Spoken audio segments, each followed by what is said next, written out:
Yeah, Prophet Marshall Occurrence, back at it. Okay, so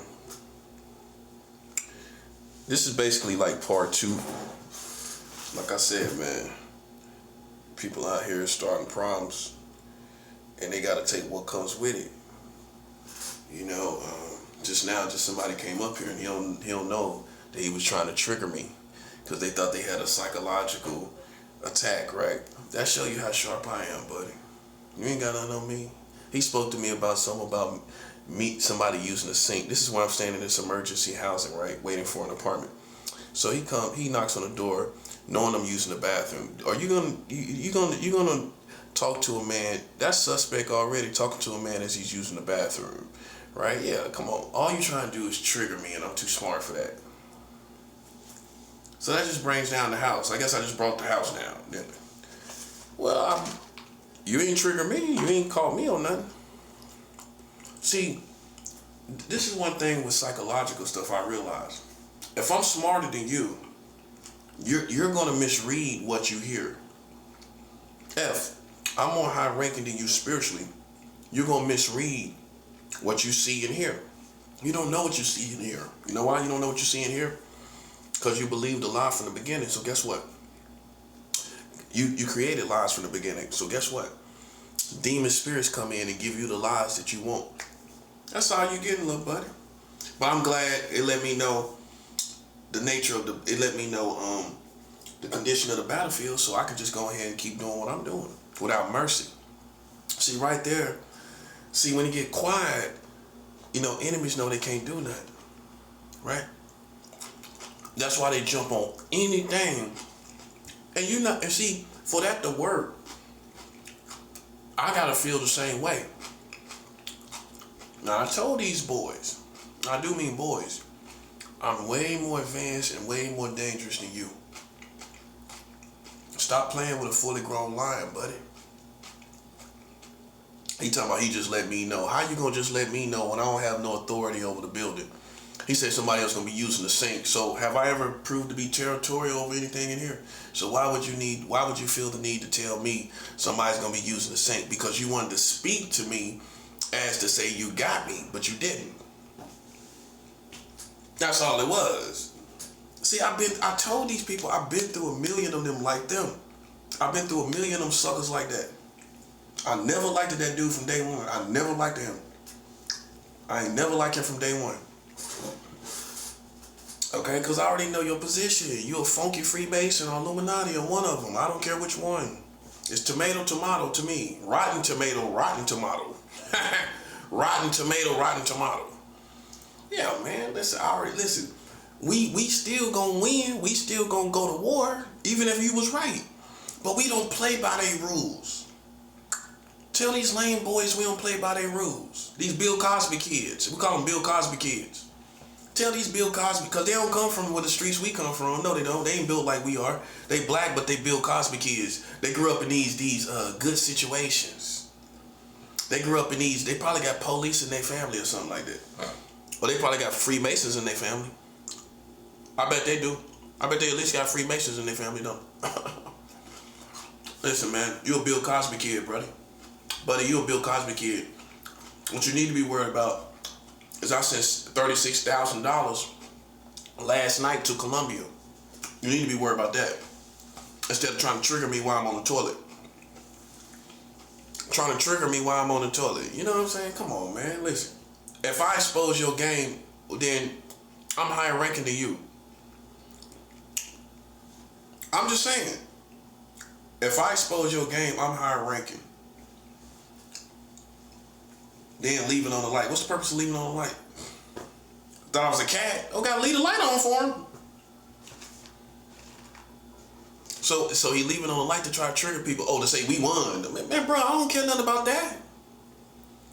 I'm gonna tell you just like a G would tell you. I don't care nothing about that. If you could be right, and I don't care. What you gonna do? I'm gonna still win. You ain't gonna do nothing.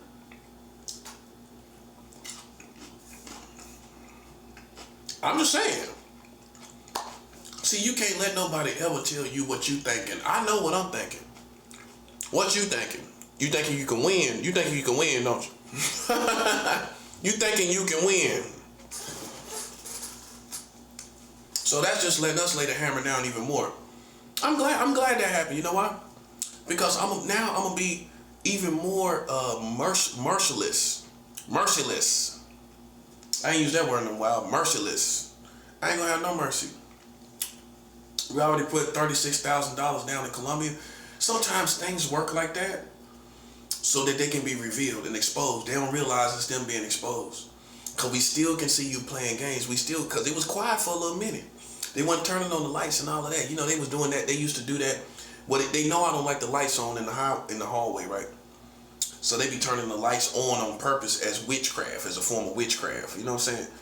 As a form of psychological triggering too. Okay, so they had done that in a couple days, you know, because they scared because all this stuff happened. So right there, they thought they got me. I'm telling you, man, I'm going to tell you little lames in this building. I'm going to tell you something. I'm going to tell you once and for all, bro. Everything you're doing is going to your families, to these families out here. That's what it's going to. It's going to it ain't, you think I'm focused on you. I met a million people just like you. That's why I call you on everything you do. How I know what you're doing then? How I'm confident in that? Because I've been through it already. That's why. You thought I was one of these little dudes they halfway had control. They ain't got me controlled, buddy. I'm controlling this whole situation. You thought I was controlled. Do I look controlled to you? Do I sound controlled? Don't sound controlled. Don't look controlled. Don't seem controlled. I outrank you, bro. I just called him on everything you're doing. He trying to trigger on me. That ain't gonna work. Maybe I'm just because I'm part Asian, and maybe I'm just a little smarter than you because I'm Asian. Well, yeah.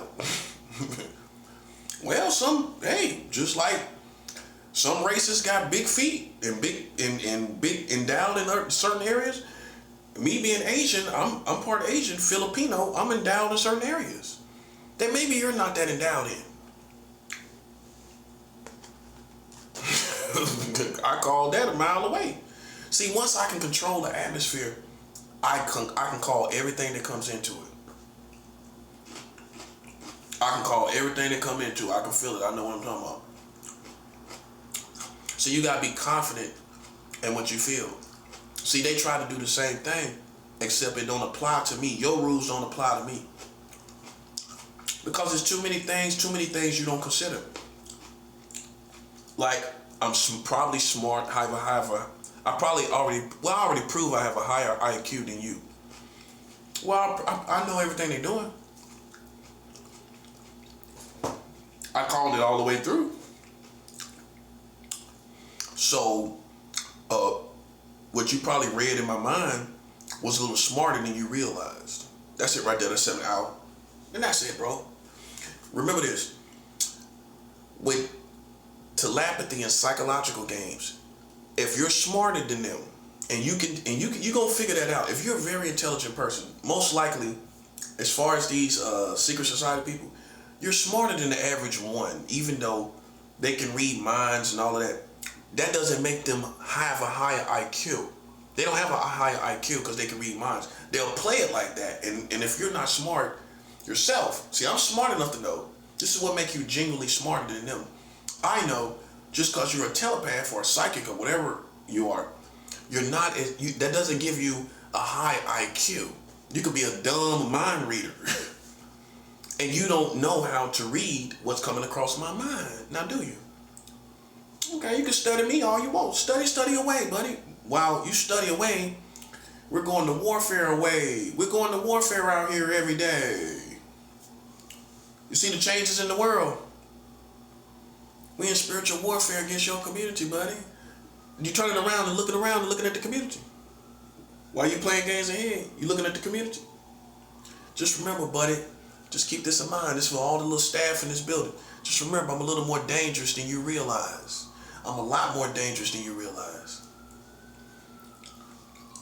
I'm the person to have a conversation about people like these Americans. Half of them got guns, but they can't dance. Oh, you got a gun, but you can't dance, which means you're going to just pull it out and square up. Even when you fight, you're going to just square up. You ain't got no shimmy. You ain't got nothing. You ain't got no kind of dance. Even spiritually, I got to dance. Buddy, listen, You square up and come up here like he's squaring up. I already danced out of that before you even came up here. That's why when I knew you was up here, I knew what you was up here for. You was up here to try to trigger. That don't work on me, buddy. Listen, I want you to know from the day that you've been outranked. I never liked you from day one. You've been outranked. I would never like you. Okay? I don't play games like that where I halfway like people that play with me. Listen, I would never like you. I defeated you. I ain't never like you.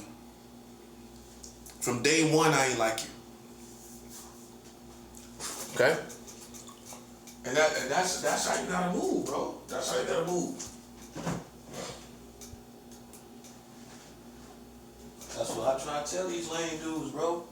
You a lame boy, I already know that. You a lame boy to me.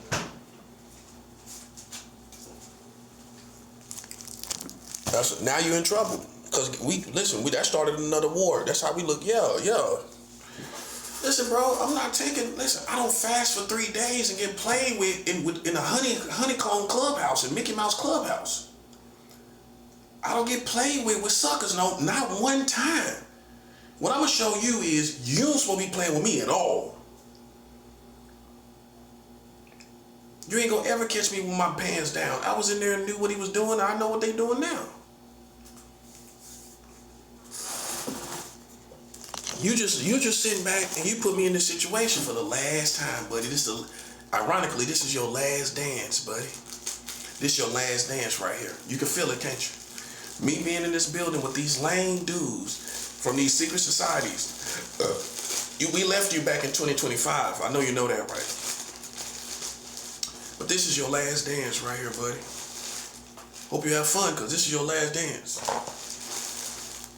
Yeah, it's your last dance.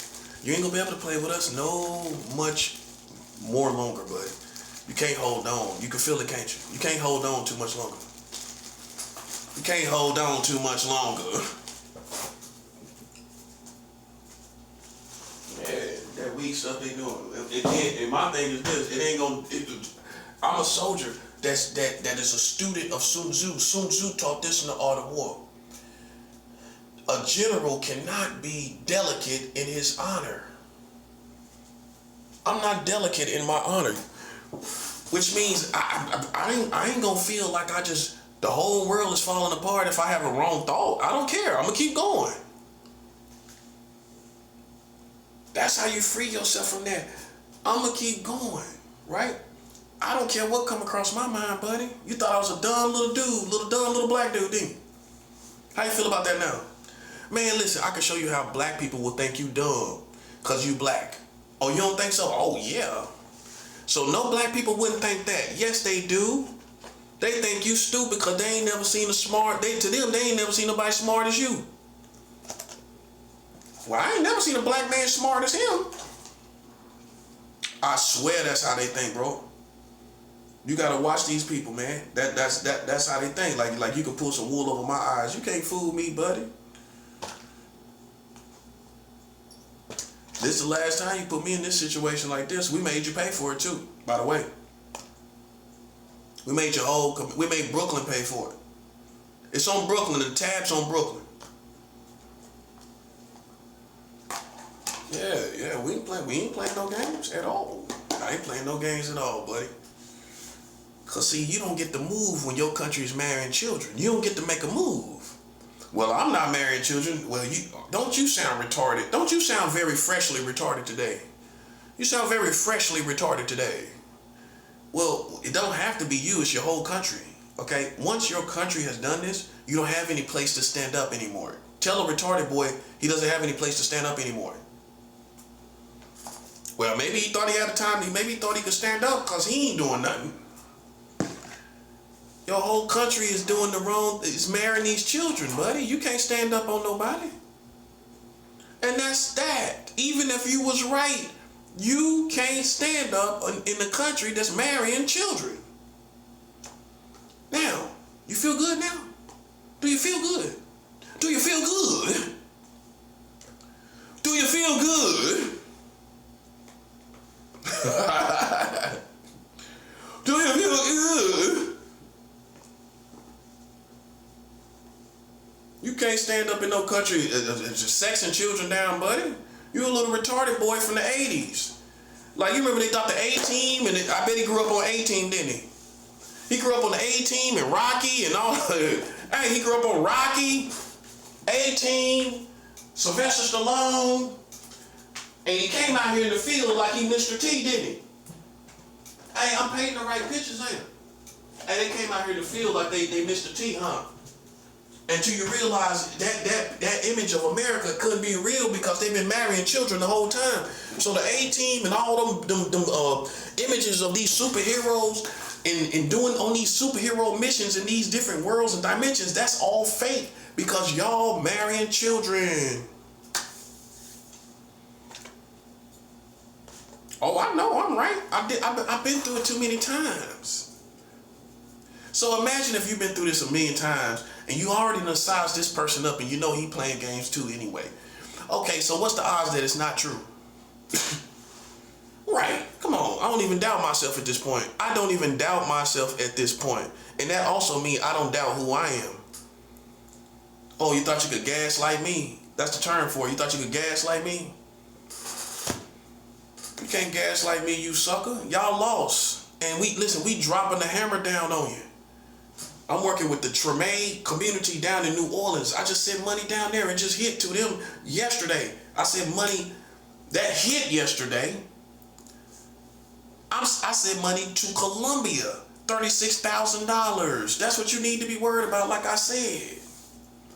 I just sent $36,577 to Colombia last night. Because when it goes down there, it's converted to Colombian pesos, right? When it's converted to Colombian pesos, it's going to be $36,000 in value. Boom. That's it out. Oh, you thought I was just playing. You thought I was lying, didn't you? Oh, you thought I was playing. You thought I was exaggerating. How you feel now? Well, a grown man knows USD is something in a whole nother world. It's a whole nother world of USD in a whole nother world in another country. USD is something altogether different in another country. Guess you ain't awakened to the real world yet, have you?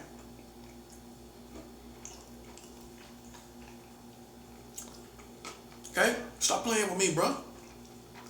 I don't get played with by amateurs. For your own pleasure to see if you can beat me. We don't care at this point. You could be right. Guess what? We ain't gonna stop. You see the trouble you in? We're not gonna stop. I confront anything they insinuating. If I did have a pedophile thought, I'm not gonna stop. That's your rules. You don't play by our rules, we don't play by yours. We don't care about that. Y'all don't play by the rules where y'all marrying children and sit down, right? You don't play by them rules. The rules where you marry children as Americans and you sit down. So why would we turn around and be subject to your rules, the little games, little turn on lights, little games like you playing tag and one up like you one upping on me? You can't be serious, sucker. You one upping on me by turning on the light. Do you know what I do? Do you know what we doing? You think you're gonna turn on the light and beat me? You think you're gonna turn on the light and I'm defeated? Bro, that's how we know you retarded, bro. Wouldn't you think that? He think he gonna turn on the light and he beat me. I call it ad. You need to hear it how everybody else sees it so you can feel how we feel. It's nothing. You ain't gonna beat me turning on no light, sucker. It's hilarious, ain't it? It's hilarious that they would even think that. I know what you thinking, ironically. You think you trigger me with turning on the light. Buddy, listen, that's why I told you you're retarded. That don't work. I'm not even impressed. I'm sure they think people are impressed. I'm not impressed. You know what I'm impressed by? When the whole country is falling apart and everybody know the difference.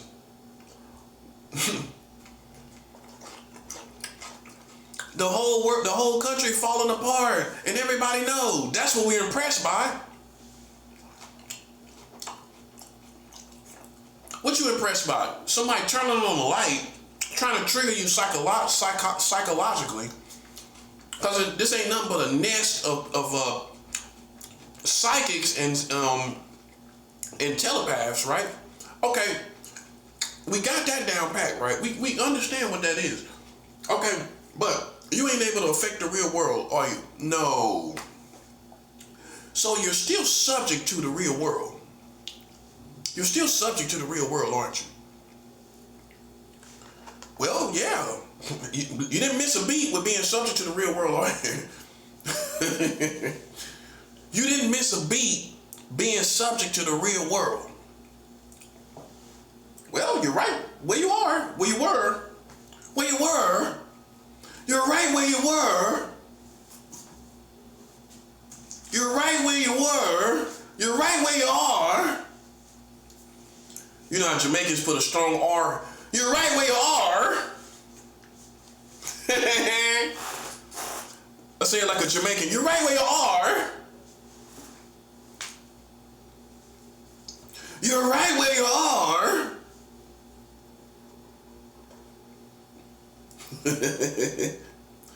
Hey man, listen. Listen. I don't hold back on Jamaicans or Haitians or Dominican Republicans. Or whatever else. Virgin Islands, Bahamas, I don't care who it is. Oh, I get it. You thought because you was from the islands. They think they from the islands, they can win because they from the islands. Oh, I'm talking about the Jamaicans that did try, but you think you can win because you're from the islands, bro? You done gassed yourself, ain't you? You done gassed yourself quite nicely, ain't you? Hey, you done gassed yourself on a nice strain, not quite nicely, ain't you? You gassed on a strain, ain't you? You gassed on the latest strain, ain't you? I'm glad you made that move. You know why? Because guess what? That tells me to keep going. Don't have no mercy. Thank you. Thank you. You just clarified. Thank you. You just clarified that I don't need to have mercy. Oh, no, I don't. No, I don't. They still got people in this building playing games, psychological games. Long as that's going on, we're not having mercy. That's how you move. You move as a soldier, it's a successful soldier. It's almost like you're a dictator, but I'm not a dictator. But I'm tit for tat. You know what I'm saying? Okay, I'll punish you. Every time you make a move, I punish you. I don't even that move. Coming up here, playing around, okay. You're here back. We gonna listen, buddy. Well, listen, it's tit for tat. It's tit for tat, Brian. I told you. What, you want to see how smart I am? Now you know. You just had to see for yourself. That's what the Americans say. Well, we had to see for ourselves. See what? You're a liar. You ain't have to see nothing for yourself, buddy. Who are you to have to see something for yourself? You're a nobody. You don't have to see nothing for yourself. You got to sit down and have a seat with you marrying children as Americans.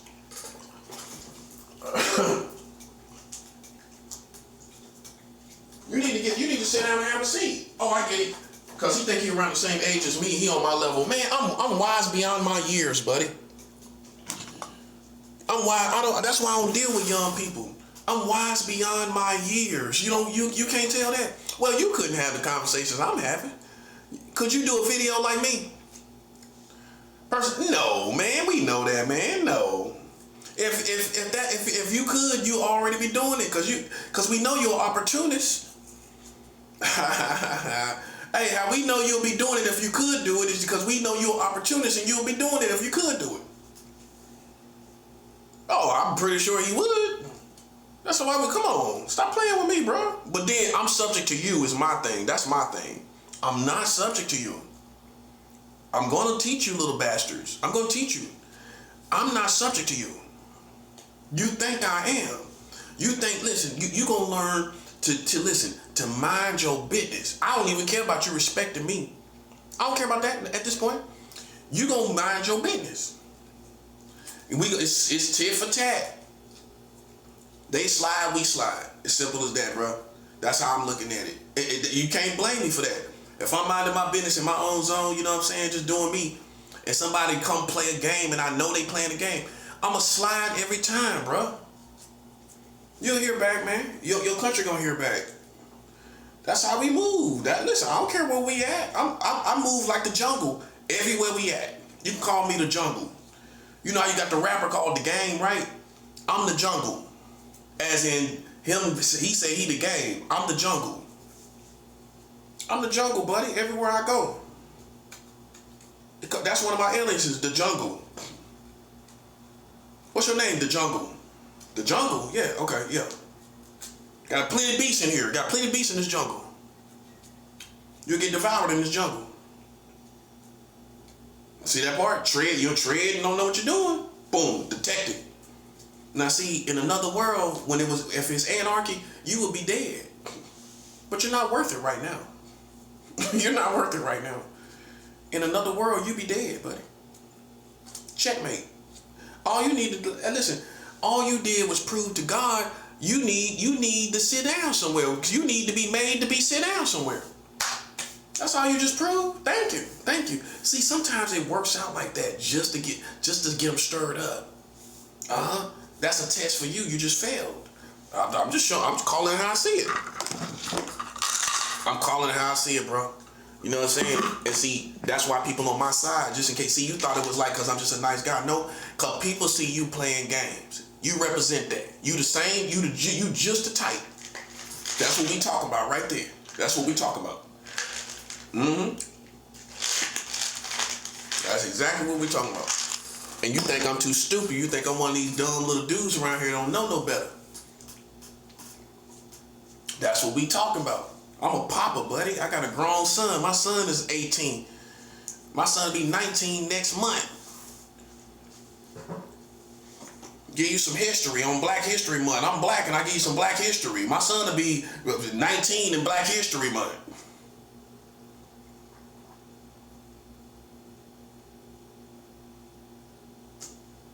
Listen, buddy.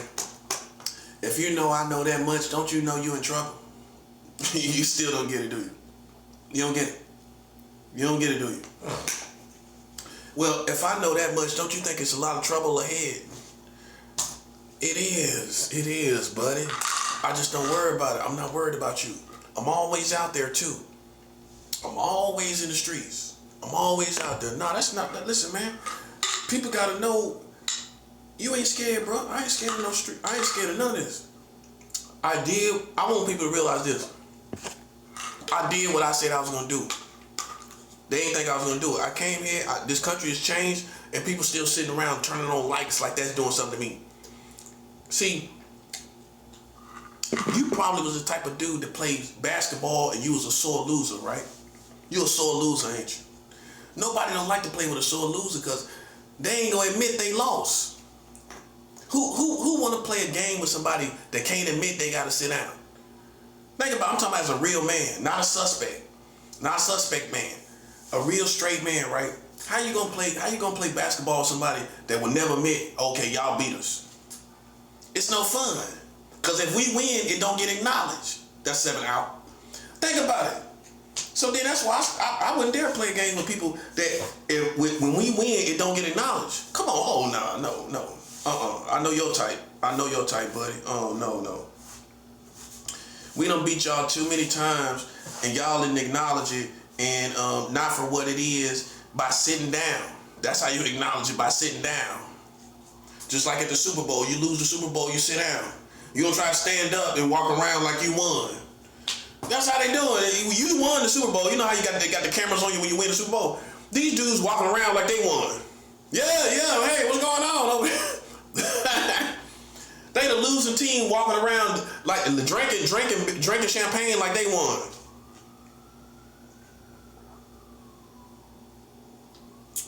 You lost, man. You took L's. You still taking L's. I just sent money to Tremaine community, the oldest African American community, the oldest black community in America. If that ain't the winning team, I don't know what is. I found the oldest black community The Treme community in New Orleans. That's the oldest African American community. Oh yeah, we're gonna be reminding them of that all this year. We're gonna be working with them all this year. I just sent money to Columbia last night. Right behind it, buddy. We sliding, buddy. I don't have no mercy. And we sending money tonight. Sending money to California. I'm sending money out there to California. Boom. Oh yeah, why would I, if I networked and lived out there, what kind of man would I be not to keep that alive, not to keep me somebody out there? And I done went out there and these suckers have it. These suckers ain't went to California. Why wouldn't I keep that alive out there? Yeah. That's why I'm doing it. I could send all the money to Colombia because that's where the most value exchange is at, but I still keep my connections alive. You know what I'm saying? Over there in California. That's what I'm gonna do. That's what I'm saying. I got too much reputation to be playing with some little lame dudes like that.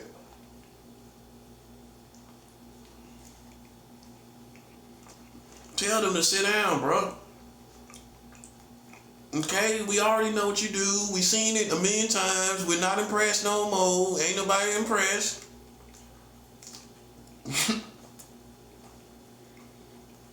We don't care nothing about that. We don't care nothing about that.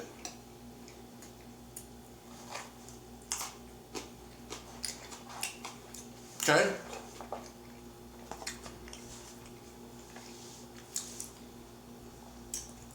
We're unorthodox with our approach. And it's just not gonna work. It's just not gonna work. As soon as people think they tired, listen, I'm always available. I'm not running from nobody. I done got so used to people not having that real conversation, I don't even look for it. They ain't gonna have no real conversation with me, bro. No, bro. They not, man. And we ain't gonna act like, we ain't gonna let them play it like they won't smoke, but they really don't.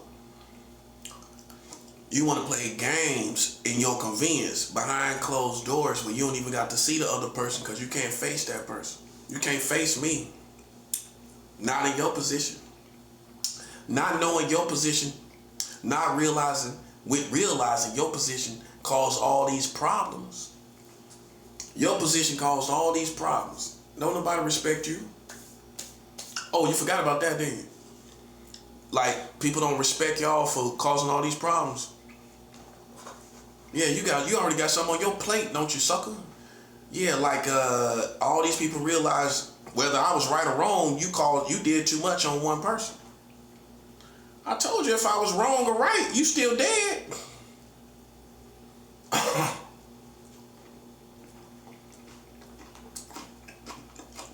Oh, you thought that was symbolically? You were dead symbolically?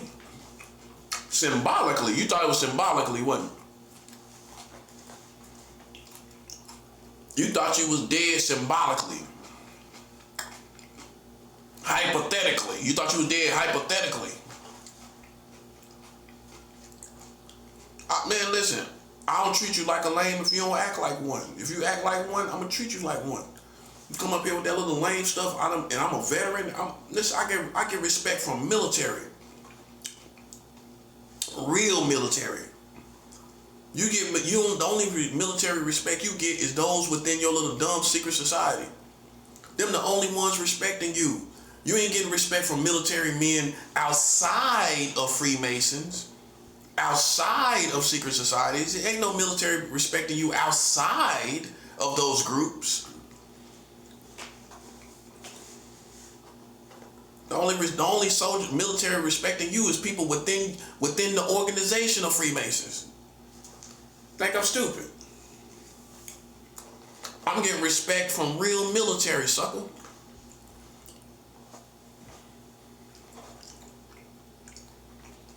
You have to do this, man, because these listen, man, you got me messed up with these little lame boys out here. That's what you thinking.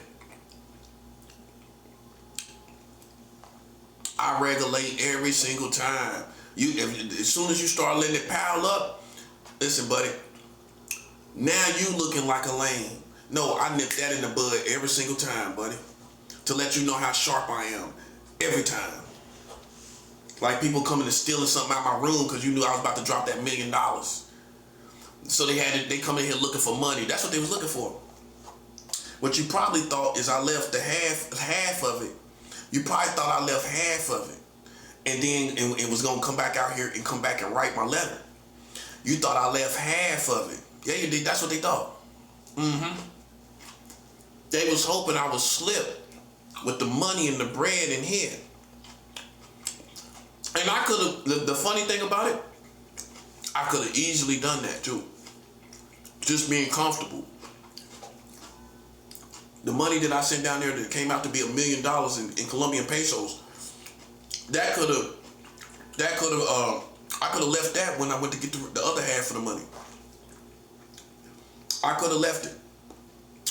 But something kept telling me, my intuition kept telling me, nah, just keep that close to you. I took it to the shower. I took the money to the shower and everything, buddy. The card, everything. I took everything to the shower, everything. Ain't nothing slipping. And see, I was right. Because soon as I left, like to go get the other half, they knew what I was doing. You got one half, you're going to get the other half. Okay, he might let the other, he ain't going to take the other half with him. Sure did. I ain't leave it slipping, buddy. Sure didn't. Sure didn't. Sure didn't. Yeah, they was looking for the money. That's what you was looking for. Came in here, stole the toothbrush, retarded, left vitamins. Don't you know vitamins is so powerful, it slow down viral loads for HIV. It slow down the viral loads. Oh, go Google it. Vitamins slow down viral loads. Why why would you come into a room and not get vitamins? Because you're uneducated. That's why. You're a dummy, like I said. Who gonna come? Vitamins is gold, man. That's gold.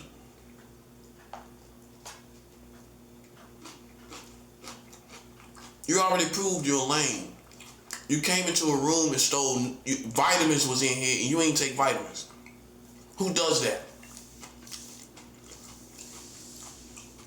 Retarded, bruh. Now that's the building. That's why they been lost, man. Whack. They left a silver dollar. I had a silver dollar in here. Who gonna come in here and take a toothbrush and eggs and not take a 50 cent a silver dollar and don't take the vitamins? When that strengthens a person's morale. The vitamins strengthen the morale of the person, right? Who gonna come in here and not take the vitamins that strengthen the person's morale? Retarded, bruh. I had no control over it. You could have did what you wanted to do. You proved to the community that you suckers. It wasn't my fault. See, and that proves my style. I just come in and show you yourself, buddy.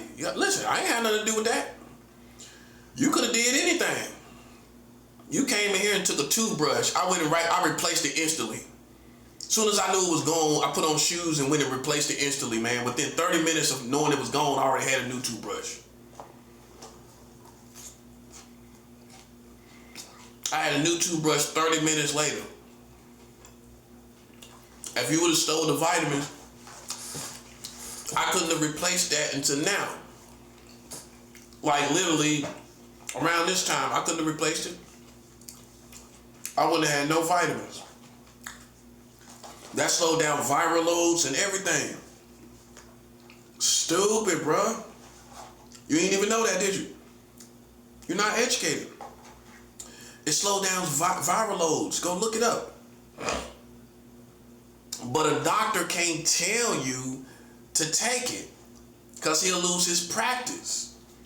If he tell you to take vitamins to slow down your viral loads, then then you go tell, and then it don't go right, and you don't do something right, he's the one that's gonna be liable for telling you that. They would love to give you information, but if it don't work right, or whatever, or you get stupid with it and thought you could just live this way with the vitamins, they gonna hold him liable for that information. Yeah, that's why the doctor can't tell you. But if you 100, you can say, hey, look, man, I ain't gonna hold you liable. What can I use? I'm gonna do it in my own discretion. What can I use? Man, those doctors will tell you all kinds of stuff you could use. Only reason they can't, if you don't ask them and tell them and say it like that, they ain't gonna volunteer information because two people so stupid. Well, the doctor told me to do that. You're gonna throw him under the bus if he give you information. Well, the doctor the one told me to do it.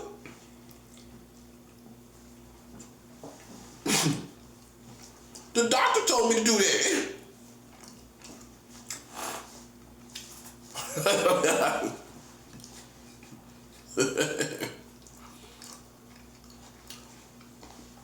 Came in here and stole stuff and then steal vitamins. Who does? And what I'm tripping off of, the vitamins was on the top of the counter. You can see them. They was right there. They wasn't even hiding or nothing.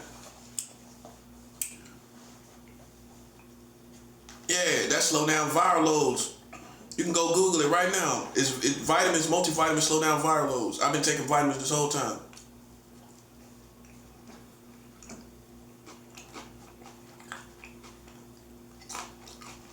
It's called edumacation. That's what it's called. It's called edumacation. Okay? You gotta get your education, buddy. Me, I always ask questions. That's why I get educated. I'm humble enough to ask questions. Just like Tupac said, don't be scared to ask questions. A genius always asks questions. I think that's how he put it. But I would have thought, okay, which vitamins slow down viral loads? Which vitamins slow down viral loads? And it's listed. And the multivitamin helps you the most. So why you thought I was slipping and eventually they already said multivitamins significantly slow down viral loads, bro. That's why I like AI. AI gonna tell you everything. AR. AR gonna tell you everything. AR gonna tell you everything, buddy.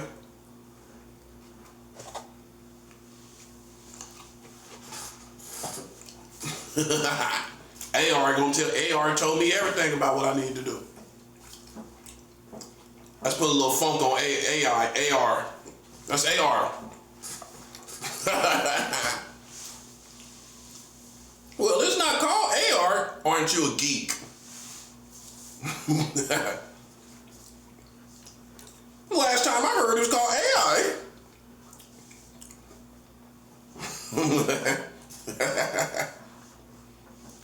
Put a little funk on the AR. AR told me, hey, put a little ghetto funk on the AR. That's AR.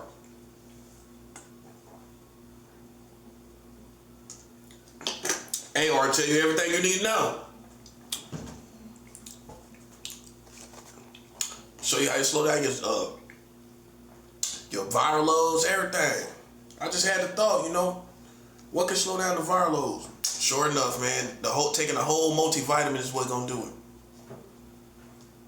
But the doctors can't tell you that, like I said, because if they tell you that and you don't assure them that you ain't gonna go back and tell somebody and hold them liable and tell them that this doctor, such and such doctor told me to do this, and they gonna hold that person. He could lose his practice. He or she could lose their practice.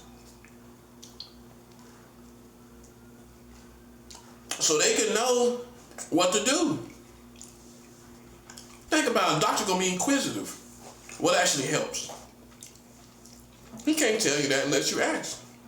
If you say, yo, I'm not gonna hold you liable. I already know that you can't really volunteer information. You can't tell me to do something and then you be held liable. What can I use for this, that, and the third? Man, you ask a doctor like that, man, he gonna tell you. Long as you don't hold me liable, long as you don't say, okay, I ain't hold you liable. Ain't no contracts here, ain't nothing, nothing going on.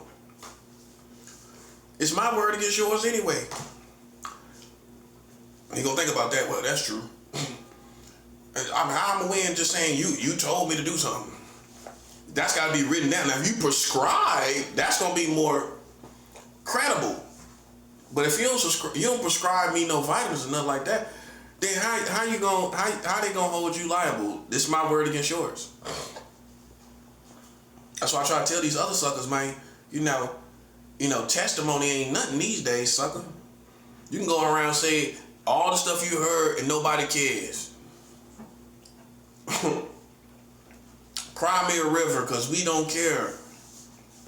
Cry me a river. Cry me a river. Cry me a river, bro.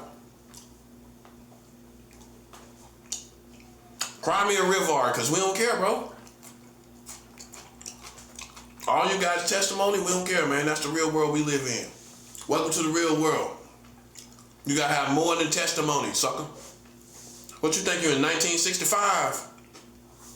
Well, this is what happened, and this is how, and this is what happened.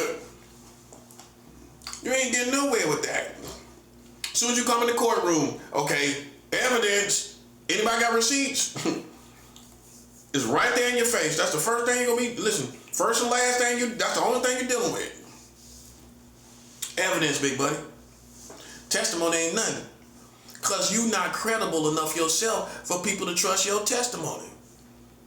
That's the reason why. We don't know you. So only these idiots out here came out here, you don't even know this person. You trusted my brother, Freemasons, Illuminati trusted my brother, you don't even know this dude. You trusted him before you even knew him. You're retarded, bruh. Like a little dog running up to people you don't know. Hey! Thought you'd get some Frito chips or something. You wanted some cheddar cheese, didn't you? You want some cheddar cheese, didn't you? You want some cheddar cheese, didn't you?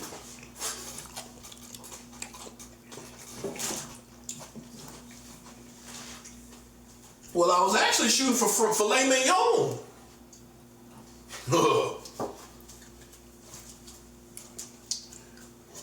Thinking you gonna win a court case with testimony is like a dog looking for filet mignon, bro. Thinking you gonna win with psychological games is like a dog looking to get filet mignon. Don't hold your breath, little buddy. You might not eat filet mignon your whole life, little puppy. Little pupar. Little pupar. Put R on everything. That's the funk on everything. Little pupar.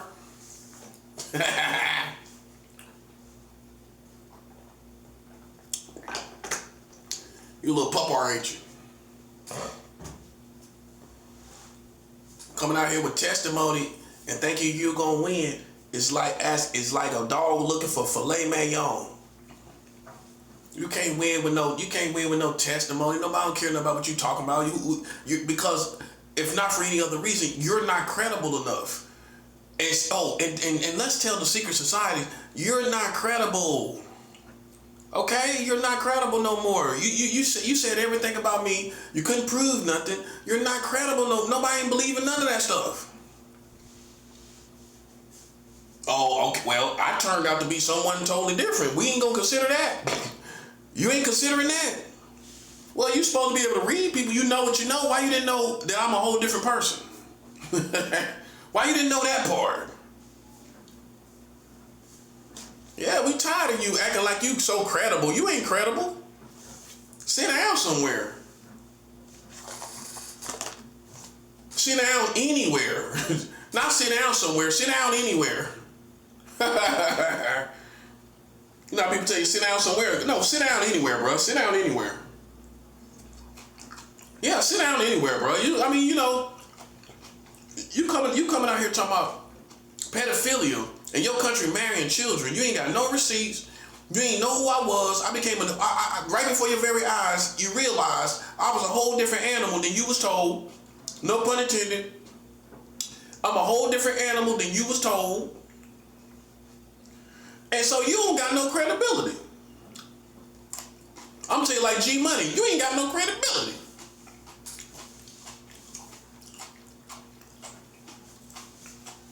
I'm just saying, bro. I don't play with people. I know you ain't got the details. I know things was insinuated to you And I want to see them details of what you're talking about. I know what I've done in my life. I know what literally happened. And that's what we want you to do. We want you to show us what literally happened. Oh, so because you're a Freemason, you don't got to go that far. You can just say stuff. You played yourself, little buddy. You played yourself. You came out here and who in their right mind gonna think you ain't gotta prove something? Think about that. Like, I'm just an animal you can just kill based on what you heard, and ain't nobody gonna do nothing about it. What a fool. What a fool you are, buddy.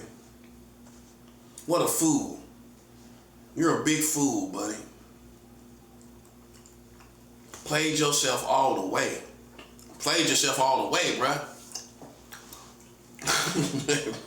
You funny to me. We laughing at you. I told you we'd get the last laugh. I told you that. We always gonna get the last laugh. I heard straight suckers, man. And this is the difference between real ones and you now you see why women love us. Women love a real one, man.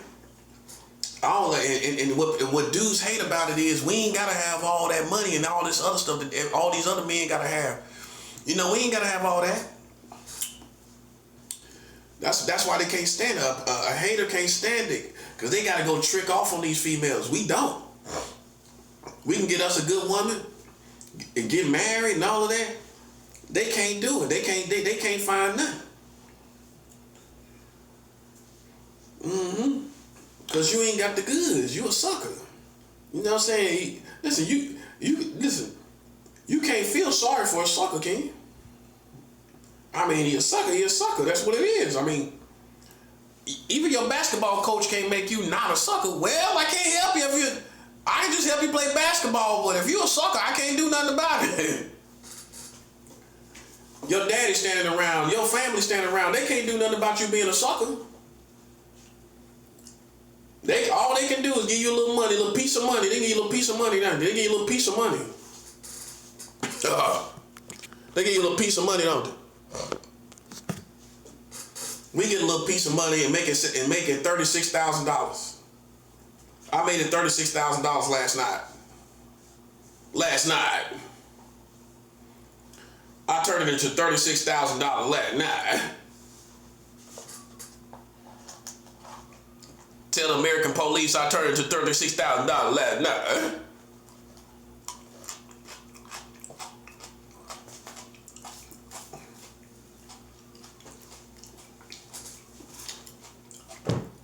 You know, police, they always got a battery in their bag, don't they?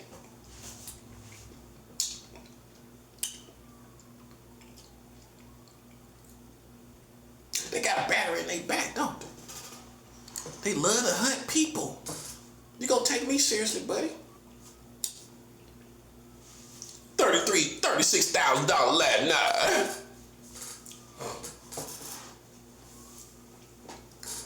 Yeah.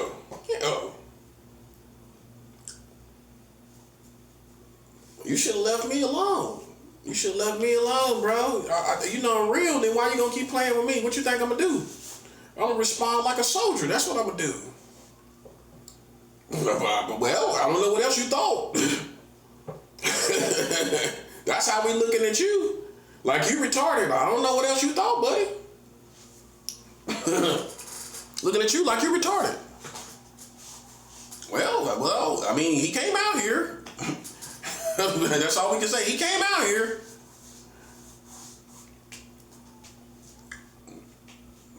Turning on lights and stuff. Sounds retarded. Seems retarded. Seems retardar. Put an extra R on there. Retardar. You retardar, ain't you? You retardar. That's your superhero name, retardar. They the super villain. You super villain, retardar. Retardar.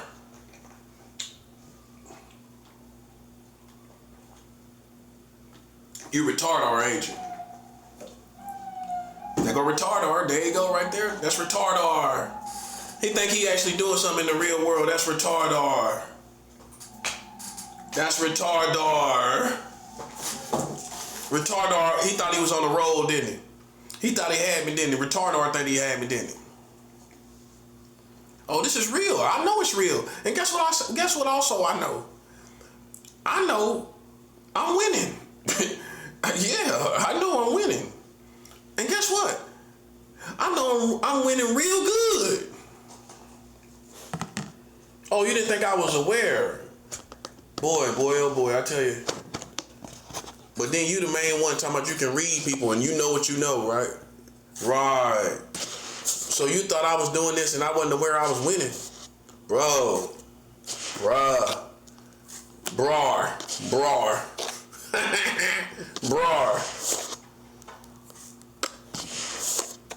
Hey, that's my new trend. I put R on everything on the end. Brar. Not bruh, brar. Brar.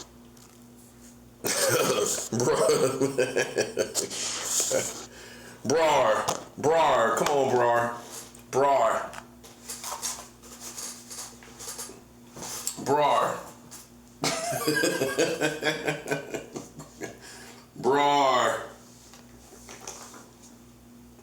Sister. Hey, sister. Sister. Sister.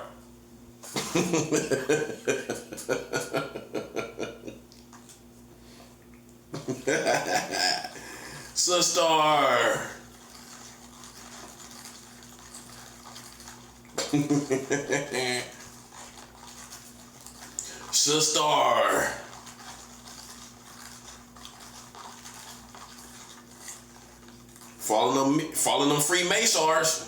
Follow them Freemasons, bro. Follow them Freemasons. Illuminator. Follow behind Illuminator, man.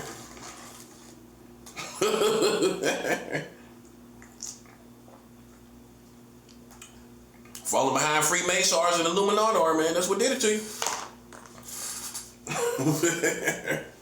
In that case, that we putting the R on there for them being retarded. R isn't retarded. That's 7 out. The R is for retarded in that case. See, when you use it for good, it's for funk reasons. Put the funk on it. For bad reasons, it's when they're retarded. That's Freemasons, ain't they? That's Freemasons. The kind of people got doo-doo on the side of their shoes. Remember some of them retarded people got a little speck of doo-doo on their shoes? How you get doo-doo on the side of the shoes, bro? No, you don't remember when you see the retarded dude? Hey, listen, I had to see that somewhere. I had to see it somewhere, didn't I? Man, little dude had a little bit of drop of doo-doo on the side of his shoes. He got a little bit of doo, like he had the runs, like he got a little bit of doo-doo on the side of his shoes.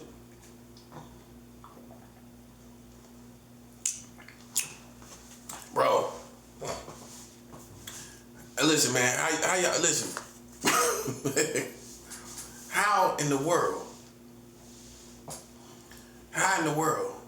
you thought you was gonna play with a prophet, which is like a bloody lion? You ever seen the lions with the blood all on their body after they devoured? When it's a bloody mess, I'm a bloody lion, buddy. How in the world you thought you was gonna play with me? And you was gonna get away with it. That's what I'm saying. You retardar, bro. You retardar. You retardar, ain't you? You retardar. That's his action figure name. Retardar.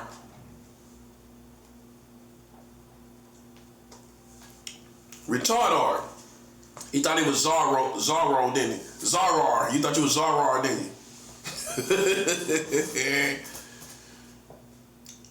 You thought you was Superman, Supermar, that's Supermar, ain't it?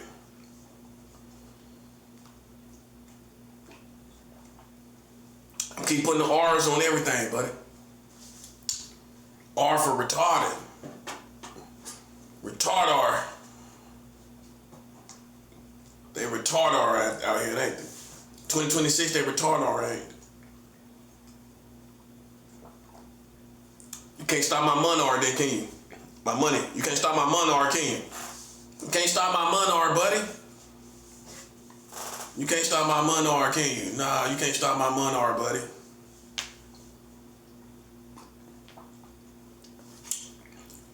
That put a little funk on it right there. You can't stop my monarch, buddy.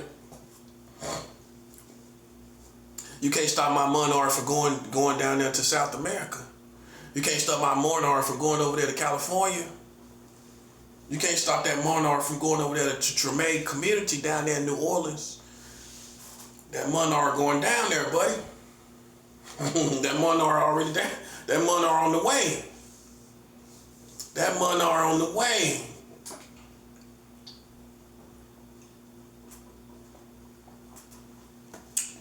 I told him, man, you can't play with real soldiers, bro. That's why we ain't giving them no reputation. They ain't getting no reputation, no more reputation they already got. It's already bad enough the streets took them seriously. It's already bad enough. When people took them seriously, should have never took them little bastards seriously, man. That's what happened. Take them little bozos seriously, man. That's what happened. That's why we gotta realize, okay, what world we living in. We ain't walking around retarded, are we? Okay. Okay, yeah. People playing with lights and playing with psychologicals, that's retarded, bro. He a psychar, ain't he? He a psychic. He a psychar. He a telepath, telepar. He a telepar, ain't he? He a telepar. He a telepar. It sounds like a harper, doesn't it? Like somebody that, like a piper, play a little flute. He's a telepar. He's a telepar. You a telepar? Sound like a guy that plays a flute, doesn't he? He plays a flute. He's a telepar. It's the P part, ain't it? It's the P part, the telepar. You a telepar, bro? You a telepar, ain't you?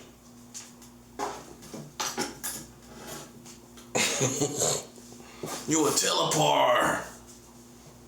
You a telepath, telepar. You a psychar. You a psychic, ain't you? You a psychar. You in the psychar network. You in the psychar network, ain't you? You in the psychar network, ain't you? You in the psychar network.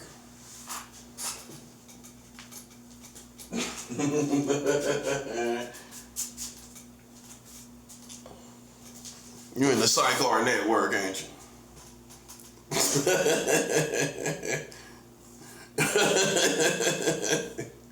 Hey man, listen, man. Listen, that's what I'm saying, bro. Like, this is what cool dudes gonna do every time. I'm gonna do this. I'm gonna bury people with jokes. That's what we do. That's what a black man gonna do. And if I'm right, and this how you know, listen, this is a sign that I'm right and I'm innocent. The jokes can't be this good, buddy, and I'm wrong. Hey, the jokes can't be this good and I'm wrong about you. Right? Imagine the jokes being this good and I'm wrong about you. I'm wrong about you, but these jokes are so good, ain't they? Listen, how can my jokes be this good and I'm wrong about you?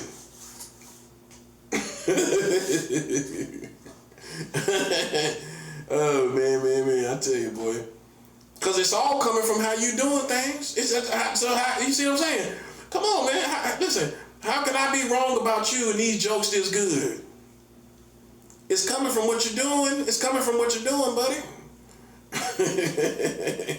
Which means I'm right about you now, aren't I? Yes. I don't know what made you come out here. Oh. You was clout chasing. You think you're a vigilante or something like that, don't you? That's that white boy stuff. Thinking you some vigilante. Mm-hmm. You think you're a vigilante? A vigilantar? You a vigilantar, ain't you? You a vigilantar, ain't you? You a vigilantar. They ain't a vigilante. They're a vigilantar. Vigilantar? I'm a vigilantar.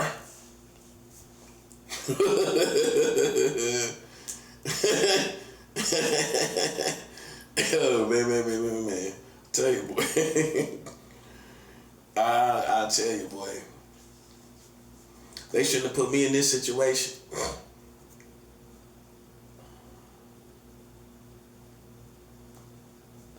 You know what I'm saying? I'm like John Michelle Basquiat, man. You know what I'm saying? I'm Basquiat, man. I'm John Michelle Basquiat. You know what I'm saying? In spiritual warfare, I improvise. I'm like John Michelle Basquiat, man. I improvise. I make these unorthodox patterns of spiritual warfare. Okay? When you first say his name, you know, you gotta get used to it. It's almost like his name is art. You gotta see the name and pronounce the name. Basquiat. So, you know, I'm like John Michelle Basquiat, man, with this spirituality, man, this spiritual warfare for real. And it ain't nothing corny about it. I've been knew about Basquiat. See, the truth is, listen, man, y'all want to make me corny, but it's you. Because you stuck on being cool and you thought you was cool, but you're really not. Not according to the standards that we live by. Oh, you cool marrying children as Americans. So you still got cool appeal. You still appeal to the community. No, you ain't cool if you marrying children. So Americans are still culturally cool, but they marrying children. Do you care about anything they doing culturally? Do you care anything about what they doing culturally? Do you care? No. I don't care what they doing culturally. You marrying children, that's what you're doing culturally. That's what you're doing. You marrying children. You marrying children, ain't you? You got child marriage laws, don't you? You got child marriage laws, don't you? That's child marriage laws. Child marriage laws. You marrying children, ain't you? Kids, you marrying kids, kidars. You marrying kidars, ain't you? You marrying kidars. That's awful, bro. That's the worst thing you could have told us about America. They marrying children. They marrying childars. Marrying childars, man. That's a shame. Marry somebody out on the block. Yeah, man, that's a shame. That's a shame marrying childars, man.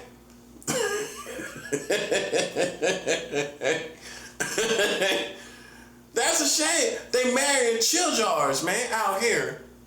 Marrying kidars. Who doing it? Americars marrying childars. Americars. Call them Americans, Americars marrying children. Americars marrying children, man.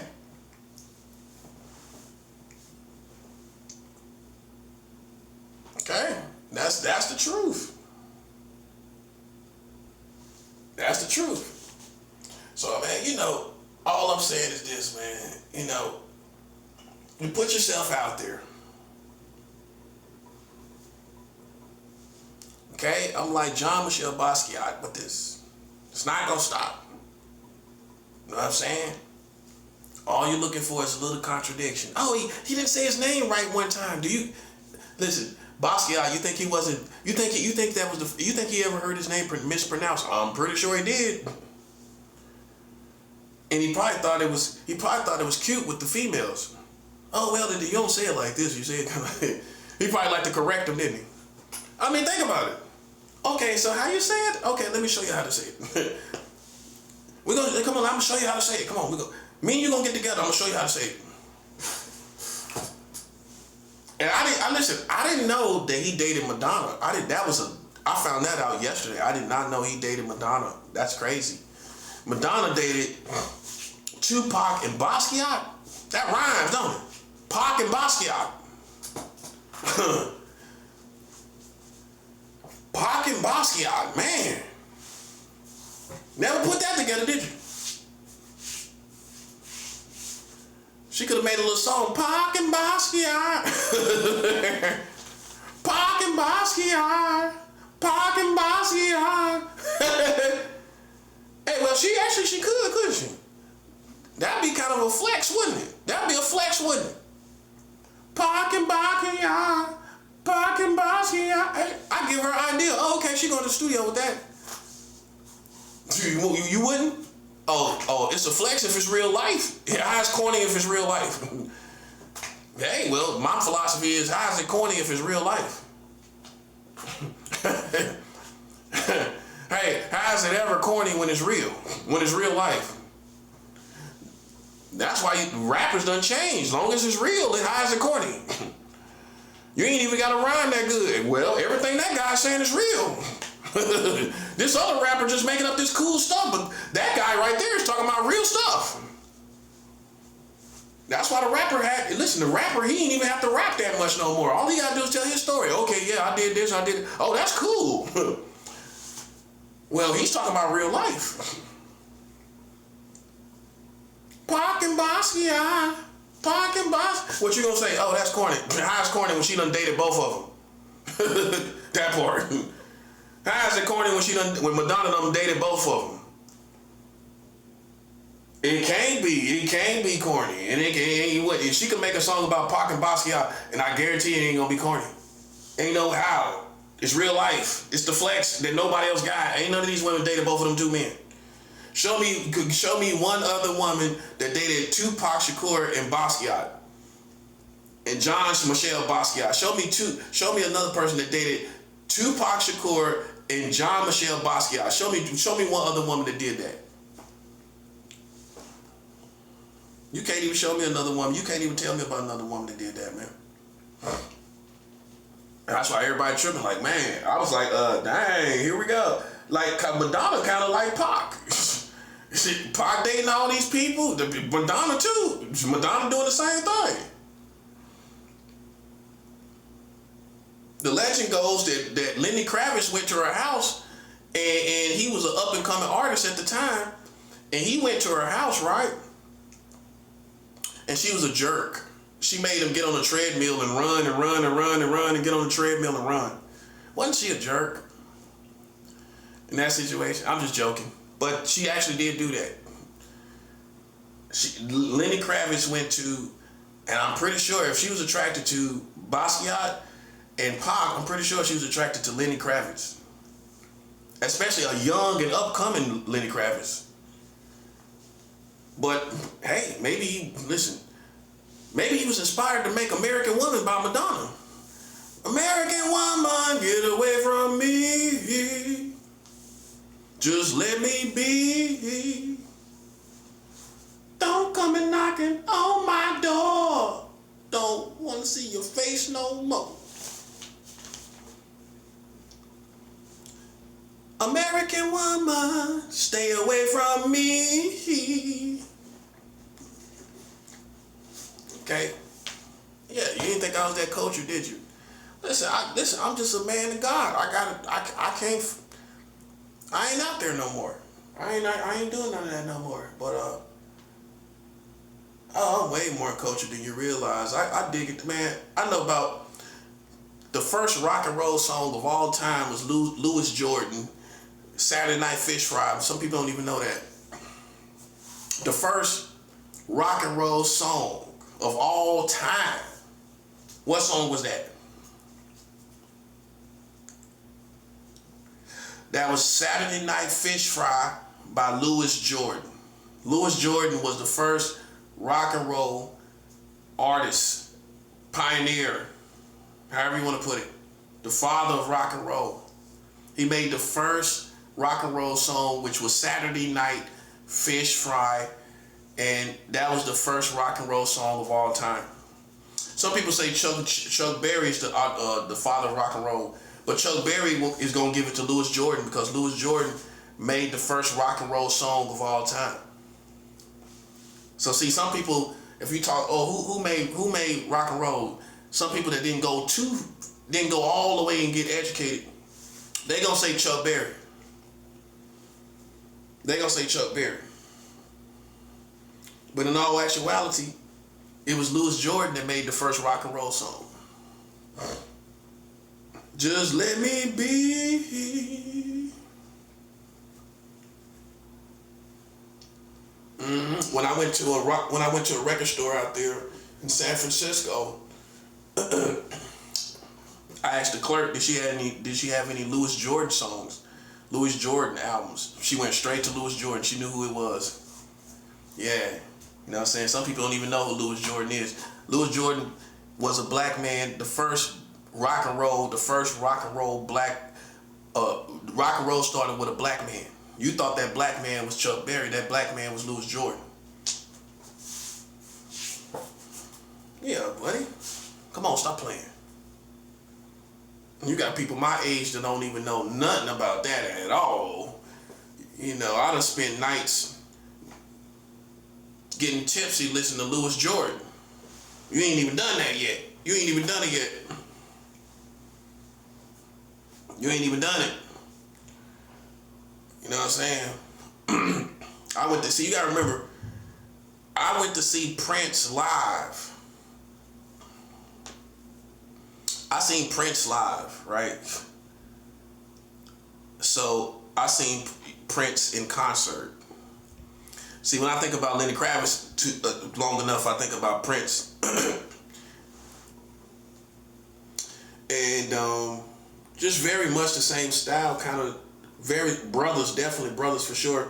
So they wind up hooking up and making music together. I mean, Prince could appreciate the fact that Lenny Kravitz played the guitar. That's probably the first step right there. And he stayed funky. You know, he had a funky image and a nice, real funky African image. And I think that's what Prince respected about him too. And so I had a DVD where Prince and Lenny Kravitz was on the same DVD. It was Into the Rave. That's the name of it. Into the Rave, something into the Rave. But Lenny Kravitz was on that concert in that concert material or footage. Into the Rave. That's what it's called. You'll know it. It's Prince. You'll know it. It won't be a whole bunch of them. But yeah. But I went to see Prince live in concert. So that lets you know what type of dude I am. You know, it gives you an idea what type of guy I am. If I just tell you I'm a Prince fan, that gives you an idea what type of dude I am. You know, and I actually spent money and paid to go see him, and I was close. I was very close. You know, I had a lot of money at that time. I had enough money to pay for a ticket to a concert. And I went by myself. I had a girlfriend. But you know how a concert like that, you don't want a girl to go? Yeah, I mean, no. She had her own money. She could have went on her own. Hey, she could have went on her own. I wanted to go on my own so that nobody ruined that day, and I'm glad I did it that way. Because, you know, some women, I'm not all women. If you take them, they're going to complain about stuff. They want to talk about rent. And then their attitude might be off and all of that. Feel me? Like, nah.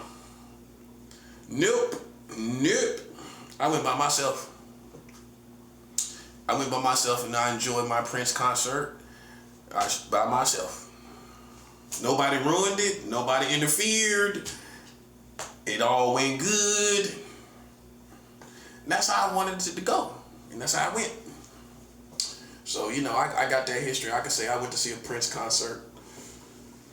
You know, it's a shame what's going on in Minneapolis. If Prince was alive, he'd be talking about it too. He'd be talking about ICE. Prince would be talking about, ICE don't have any authority. You know how Prince talked with a deep voice, you know. Prince had that deep voice, you know. We have to realize that, you know, ICE doesn't really have the authority to just walk up to a complete stranger. You know, I mean, where's the law? Where's the legalities in that? Where they walk up to a complete stranger? I would like to hear those laws. I would like to hear those details of those laws. Prince always took his time talking to me. Yeah, man. So, you know, man.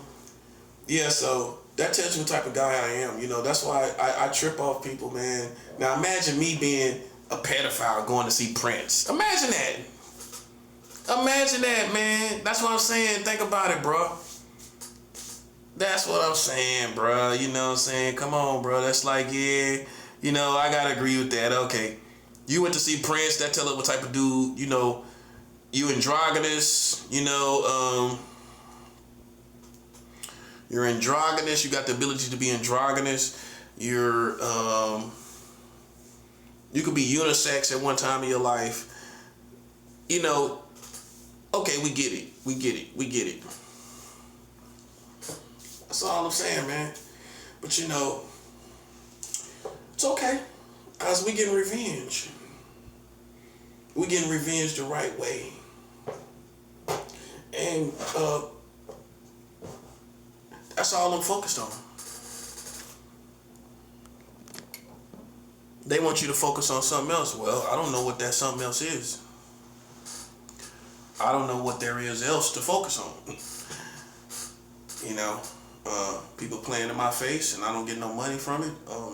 That's how you know I'm American. That's how you know I was American. You can't play in my face for free.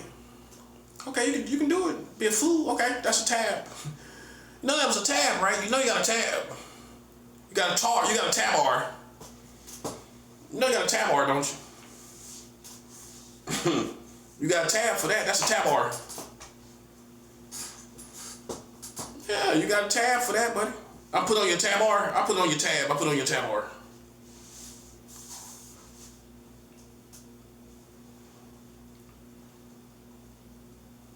So, man, listen, let me tell you something, man. Let me tell you something. It's clowns that got the problem and they problems on their own. They whack, they out of whack. They whack and out of whack. It's one thing to be whack and you whack and out of whack. You whacking out of whack, man. You whacking out of whack. Oh, here's the third one. You're whacking out of whack and about to get whacked. You're whack and out of whack and about to get whacked. Whack, whack, whack, whack, whack. You're a duck. Whack, whack, whack, whack, whack. Well, it's close enough. It's not quack, but whack. I mean, it's close enough. Whack, whack, whack, whack.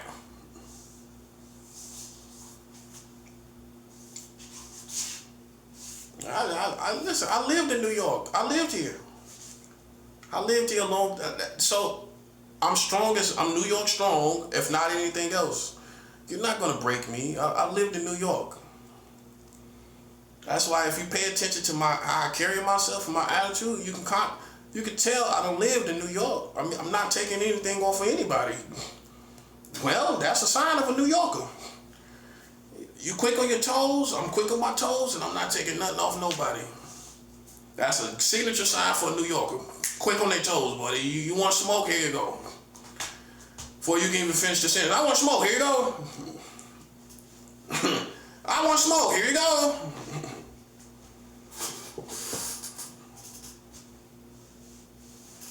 There you go. Prioritized mail. There you go for you. Prioritized mail.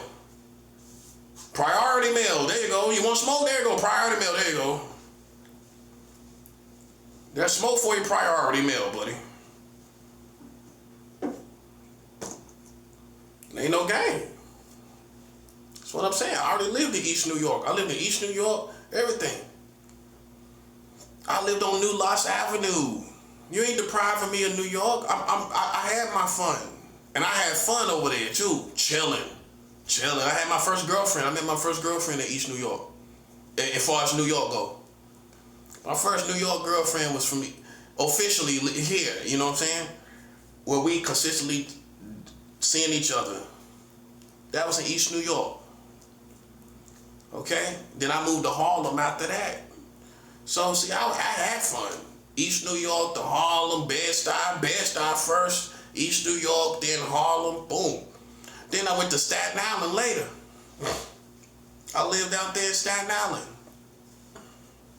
That's what I'm saying. So, I ain't New York strong, and I done rode the ferries in New York. I used to see the Statue of Liberty every day. I just had to get low and handle my business. That's what I did. That's all I'm doing. Cause it ain't no need to even be walking around and playing around out there with these lame suckers out there. That's how I see it. I took care of my business.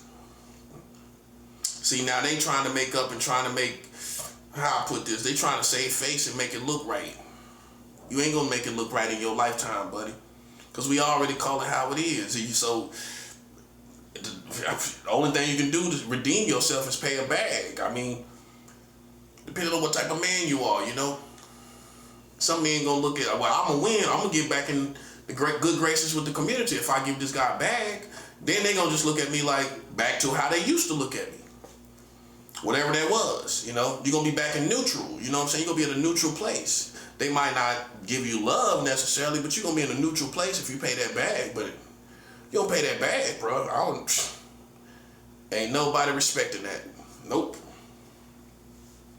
Because the thing is, he came out to be more New York than you. Like, okay, he lived in East New York. He lived in Staten Island, out there catching the ferries. You know what I mean? Some of y'all New Yorkers don't know nothing about. I lived in Staten Island and everything. You don't know nothing about no Staten Island. I had fun over there too. Chilling, everything. Same thing, man. Same thing. I was chilling over there. So, you know, man, you know, and I ain't getting no run in with the police. I ain't getting no run in with the streets. Neither one. One time in Staten Island, the police made me pour out my beer. That was it. I cracked it as soon as I got off the bus. Crack. You know what I mean? He saw me slipping. Like, man, I had just got off the bus. I cracked it.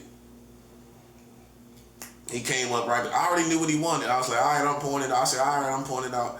But he just walked away. That was it. They ain't say nothing else. You know, he could have been a jerk. You know what I'm saying? I just poured it out. So whatever.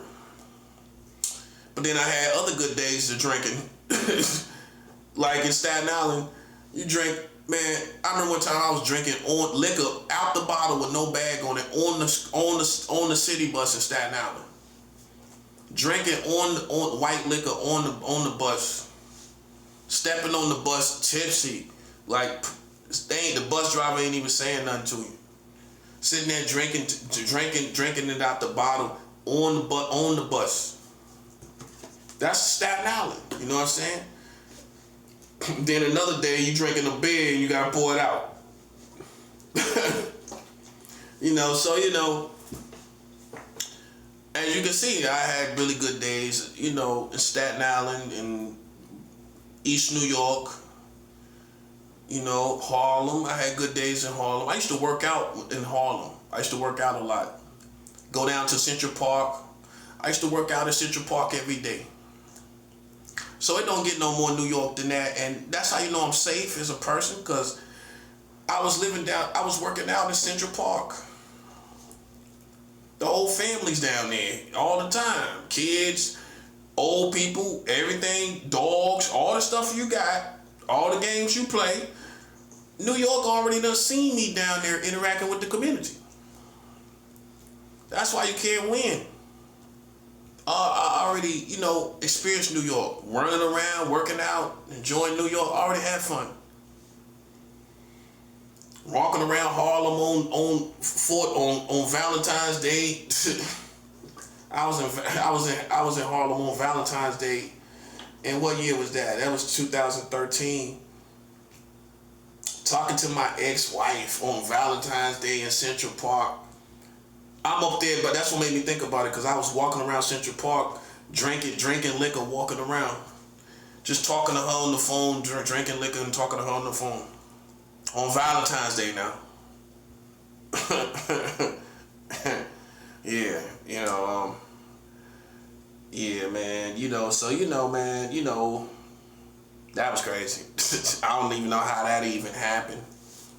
I might have got the number from my mom. That's probably how it happened. Yeah, that's how it happened.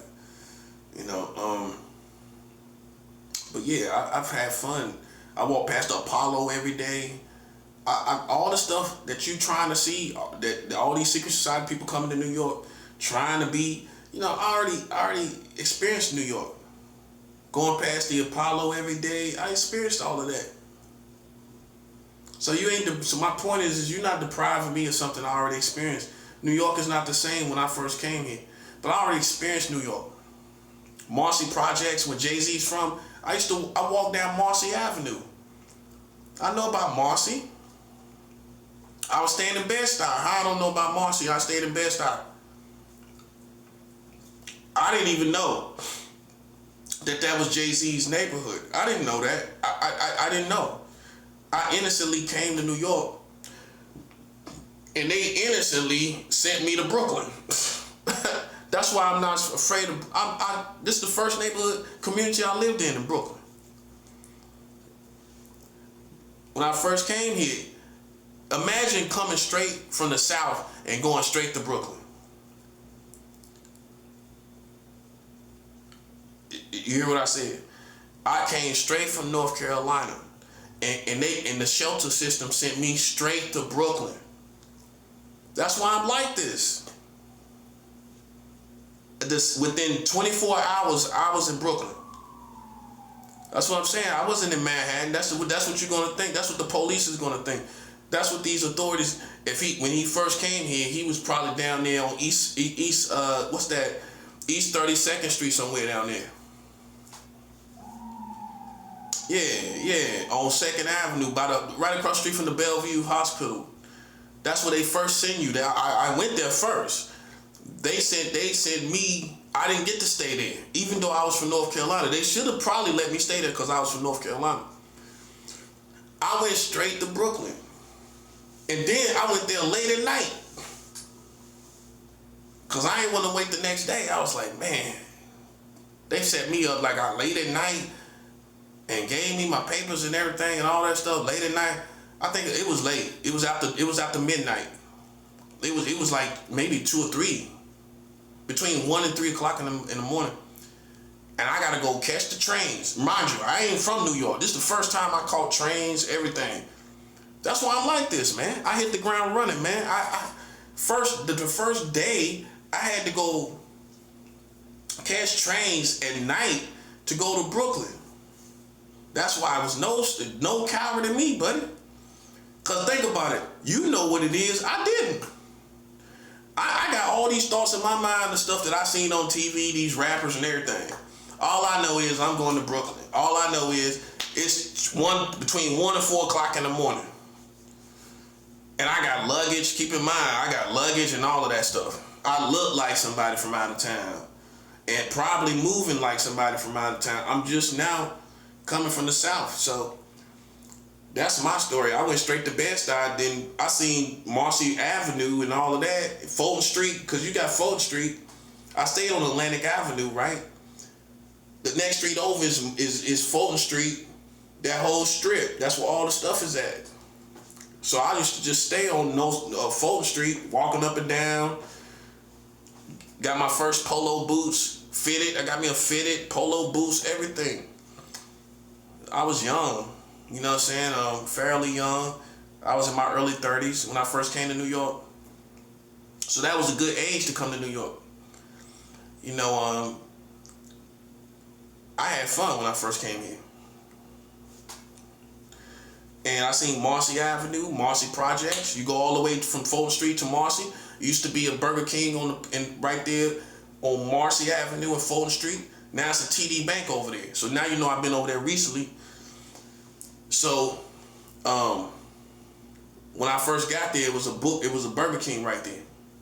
That's how you know I ain't lying. You go all the way to the back. Marcy is on the left. You got the corner stores across the street from Marcy. Okay? I walked over there, chilled over there. They got the basketball court in the back. When you first approach it, you got the basketball court. Then you got the little paths, everything, the little paths you go through. Everybody know Marcy, you go through little paths and all of that. Yeah, and I had nobody challenging me, nobody ain't try me. Then it's 2 parts of Marcy. It's like one part and the second part. You cross the street and it's another part. So I just walked through Marcy, not challenging anybody. Then I sat at the back of the basketball court, just walking through Marcy, and it was on Thanksgiving. That's when I went to Marcy, what y'all call Thanksgiving. And I had my headphones on. You know, you gonna have music when you first come to New York. So I sit back there with a basketball court at, read me a book on Prince while I'm listening to Michael Jackson. That's what I was doing. I was listening to Michael while I'm reading a book on Prince. So I was like, because they see me reading the book and I look productive, you know what I'm saying? I look like, I ain't look like I was looking for trouble. I had a little book in my hand, reading a little book on Prince. I was reading a book on Prince in Marcy. So that's a good story. You know what I'm saying? So, that's all I'm saying. I was over there in that area, and it was people over there, of course. And I didn't raise red flags. I passed the smell test in every situation. That's why I don't take nothing from nobody on Utica. I don't take nothing from nobody in this building. You don't know how far I've already been through New York. I don't care about you. I don't care about your opinion. I don't care about that little psychological stuff that you're doing. I don't care nothing about that. That's why you're in the situation you're in right now. Playing all these psychological games to prove a point that you ain't gonna prove. You ain't gonna prove no points. That's what I'm saying. I lived over there. You know what I'm saying? And I didn't utilize it like a homeless person do, standing around, you know what I'm saying, looking at the walls, you know what I'm saying? I went over there and did stuff. So if a young man gonna utilize that experience a little differently than an old homeless person, no disrespect. But I'm gonna utilize that situation a little differently, and I did. I utilized it a lot differently. You know what I'm saying? See, that's what white people don't consider. And I have to say that because the people on the outside don't really understand how when you're on the streets, you can utilize that experience totally different than just the average homeless person. It's depending on your age and your smarts and how smart you are. And I can get credibility off of even being from the streets. I mean, that's where it comes from with black people. So, I mean, I can get credibility out of that situation. I can't. Why? Because I'm homeless? Well, street people get reputation off the streets. Why a homeless man can't? Huh? Why can't he? I mean, if you just take off the labels, both are in poverty. Why can't I get credibility off of that? If I carry myself a certain way and I communicate with people and I make friends and things like that, how can I not get credibility? I'm always make friends. I made my first friend over there and was a woman named Peggy. You know what I'm saying? Light-skinned woman, a black woman, and Peggy was a good-looking older woman, mature-looking woman. She helped me out a lot, man. I met her daughter. I met her son-in-law. I met her family. You know what I'm saying? That's how being close Peggy was. You know what I'm saying? I hope she's still doing good. I hope she's still alive. When you ain't seen people after COVID, you don't really know. I say that it's not because of her age. It's because in that case, COVID. Some people died from that. But I hope she's still alive. I hope she's still in good spirit and everything like that. In Jesus' name, amen. But see, the thing about it, man, honestly, Peggy was kind of around the age of a woman that I had dated before. So it was a tricky situation. She might have seen me because she was kind of kissing on me and everything. She said, "I just love him." Woo! She kissing me in front of her daughter. But I'm like, what she don't really know is I kind of been around women her age, not too far from it. Yeah, so, yeah. I think I dated a woman that was, let's see, 2 years, let's see, 13, so, about 3 years younger than her. About 3 years younger, three years younger than her. So that was this tricky situation, but she looked out for me, man, like, just on things I just wanted. And even when I moved to East New York, the last thing Peggy did was sit me like a wire for like a big pizza for the Super Bowl game and some liquor. You know what I'm saying? I told her what I was gonna do. I got a bottle of liquor, got to get a big old pizza in Brooklyn when I was in East New York. And I just fed everybody, not in a funny way, She looked out for me, and I was staying in the East New York shelter, and we was watching the game, and I let people eat up because it was an extra large pizza, the extra large pieces. And then I got some liquor, so people was tipping the liquor, and we was watching the game. You know what I'm saying? So that's my story, East New York. That was the last time me and Peggy kind of communicated, But she was one of the first people that I dated, that I met, one of my first friends. And then I got a girlfriend over there, living over there in East New York, not too long after that. Yeah, so her name was Shelly. She was a light-skinned woman, gold in the mouth, everything. People at the shelter was tripping off of it because she used to come to the shelter looking for me. Right? And this one dude was hating, talking about, we trying to protect you, Marcello. Like, you trying to protect me from a good-looking, light-skinned woman? Come on, man. He kind of hating. But anyway, man, she actually come down to the shelter looking for me and stuff.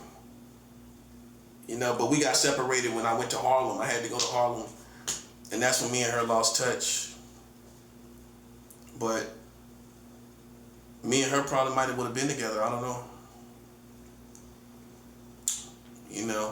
So I got real stories, that, and as you can see, I had a lot of fun. You know what I'm saying? I know all about the Port Authority area down near Times Square, walking around like a tourist. Then years later, you becoming just like the New Yorkers. You know what I mean? You're not using the tourist, but you utilize the tourists. You know what I'm saying? When I was homeless in New York, which I eventually became, where I didn't go to the shelters no more, I just stayed out in the streets. When I got on that level, I would just ask the tourists for money, like to get something to eat at McDonald's. Like, everybody know on 7th Street, right by Port Authority, you got the McDonald's. So if you go in there, how I used to do it, people that's already in the line already know you got money. So you can't say you don't got no money. So how I play it, I come in there and people in the line, I be like, yo, you think you can buy me something to eat? Boom. Just like that. Or I would go in the bathroom and while somebody's washing their hands, yo, you think you can help me out with something to eat? Boom. Like that. So I never went hungry because I darted and moved, like stick and move like that. And that's how I became a New Yorker, like riding the train all night long because you ain't got nowhere to sleep. My Jamaican friend taught me that. He taught me to ride the train all night long. If you're homeless and it's cold outside, you can't do it now because times are too crazy. I wouldn't do it no more. I wouldn't do it now. But within the first couple years of me being here, I used to ride the train back and forth all night long. Vulnerable to the whole city. Anybody could have did anything to me. But it's a whole homeless population on the train. You look at each cab, each one got homeless people set up in each one. You just pick the one where you feel the most, you got a lot of space and looks safe to you, comfortable for you, and you sleep there all night long, riding it back and forth. So when you live like that, you're considered somebody that lived here in New York. You know what I'm saying? I have to make that clear because people would think that I'm fresh off the boat. No, I'm fresh off them subways. I'm fresh off them subways, riding them subways all night long, sleeping on the subways all night long. See, my philosophy is this. Once you suffer in the city, that's your city, whether people like it or not. Once your soul suffers and you suffer in the city and you struggle in the city, that's your city. You can choose to live there if you want or not, but once your soul put out that kind of energy where you suffer, if you suffer in the city, it's yours. If you come there as a tourist, it's not yours. You know what I'm saying? You ain't go through nothing there. You ain't been there. You ain't go through nothing. But if you come to a city and you start to struggle and suffer and everything, and your soul is going through that, and you surviving and everything, that's your city. You can decide for it to be yours if you want it to be. You don't have to have permission anymore. You're not a tourist anymore. You're not on tour anymore, right? Right. So what are you? If you're not on tour anymore and you're suffering, okay, you're in the city and you can claim to be, that can be your city if you want it to be. You know? So, You know, that's why, see, I didn't ask people's permission because they didn't know my story, all the stuff I've been through in New York. You know, I even got so popular I can go straight to people's houses. I did it like that too. When I used to touch down from the Chinese bus, what we call the Chinese bus, I go from the Chinese bus in Chinatown and I go straight to somebody's house, coming straight to New York. That's when I was really comfortable, popular, people knew me. I would leave my city, come straight to New York and go to somebody's house. Remind you, I ain't got no family here. Everybody I met was kind of through the shelter system. And, but I had got to a point where I moved around enough to where at one point I could come to somebody's house straight from off the Chinese bus, straight there. You know, I just got to know people. You know, but once somebody, what changed what deterred me in New York was in 2016 when somebody got murdered in the shelter that I used to go to. And they said I knew the person. That's how close it was. Like, because I knew people, right? So when I first got to town, I was back in town and I was talking to somebody that I knew on the streets. And they was telling me, oh yeah, you knew the person. You knew him. I was like, oh really? I knew the person. Like, yeah, you know, he was the cigarette dude. And I know that had to be accurate because I used to smoke cigarettes a lot, right? And when I came to New York, like around 2013 to 2014, I was smoking. You know, and so obviously there's like a cigarette dudes in that sell cigarettes in the shelter. And he was the cigarette dude, and he got murdered. They murdered him. Once that happened, that was it for me, for the shelter. That was it. It didn't spook me. It was just, I just knew times had changed. That's when times had changed in 2016 when that dude got murdered. And I just came to town. That's what I'm saying. And I said, nope, I ain't going in there. Somebody just got murdered? Nope, not going in there, buddy. I mean, in these days, maybe I would have done that maybe differently, maybe. But I ain't seriously been in the shelter ever since then. Once that I came there that day, the day I came there, I didn't even go in yet. And I knew so many people. As soon as I got to town, I seen people I knew. And they was like, yo, this one dude, he was like, yeah, man, somebody got killed, somebody got murdered in the shelter. In the shelter. So I'm like, mind you, that's the Bellevue shelter across the street from the Bellevue hospital where Tupac Shakur was. Tupac Shakur was in that shelter. I mean, in that hospital. That's the hospital they took him to. And other famous people probably throughout the years. I mean, a million famous people. But that's obviously one notable for people like me, my age and my age bracket.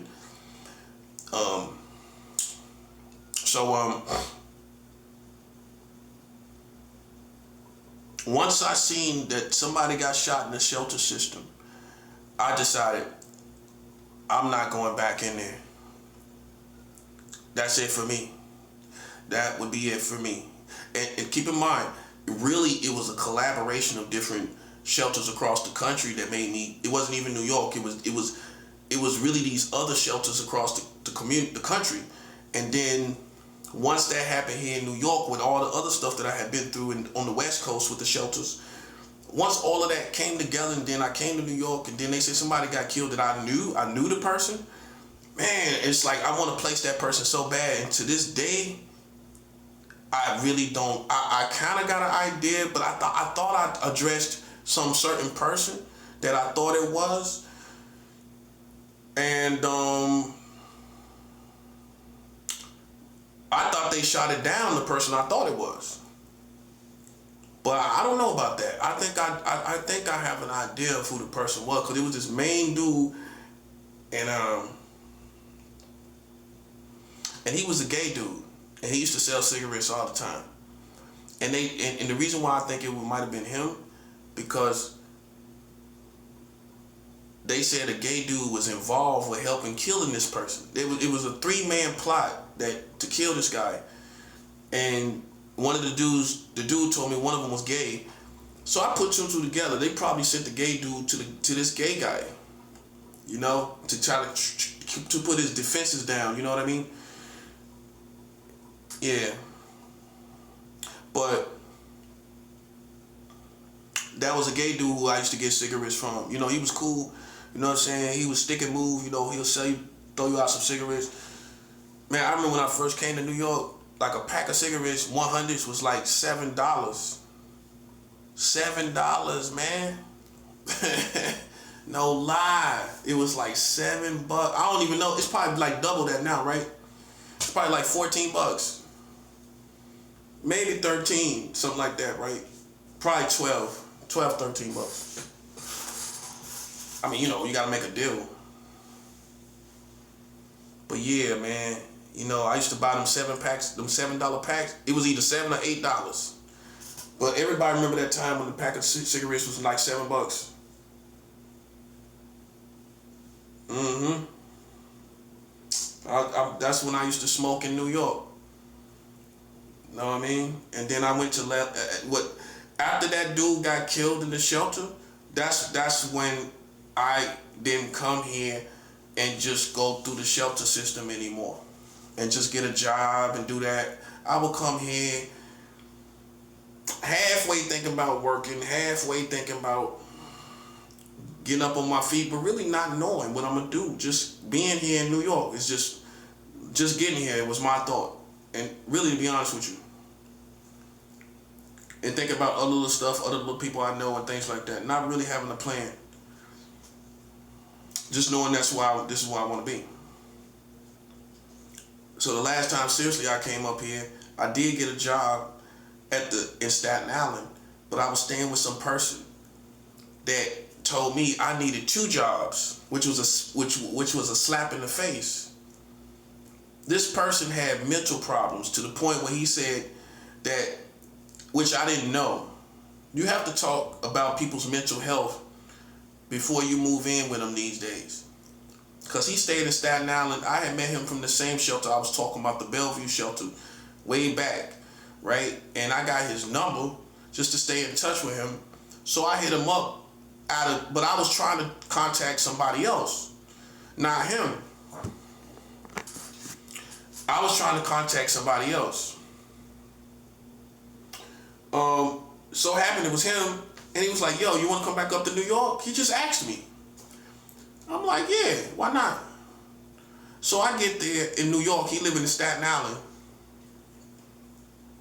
So he living with an Indian community, which is normal, very typical. They'll rent out their stuff.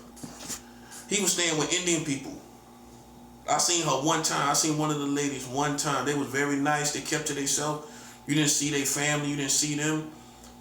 You didn't feel like they was in your life, and it was cool. So the only thing was I just needed to get a job. So I did. I got a job myself. Like I'm old school. I get a whole list of different jobs, locations, and I call all of them. And eventually I'm going to get a job. So I did that, and I got a job.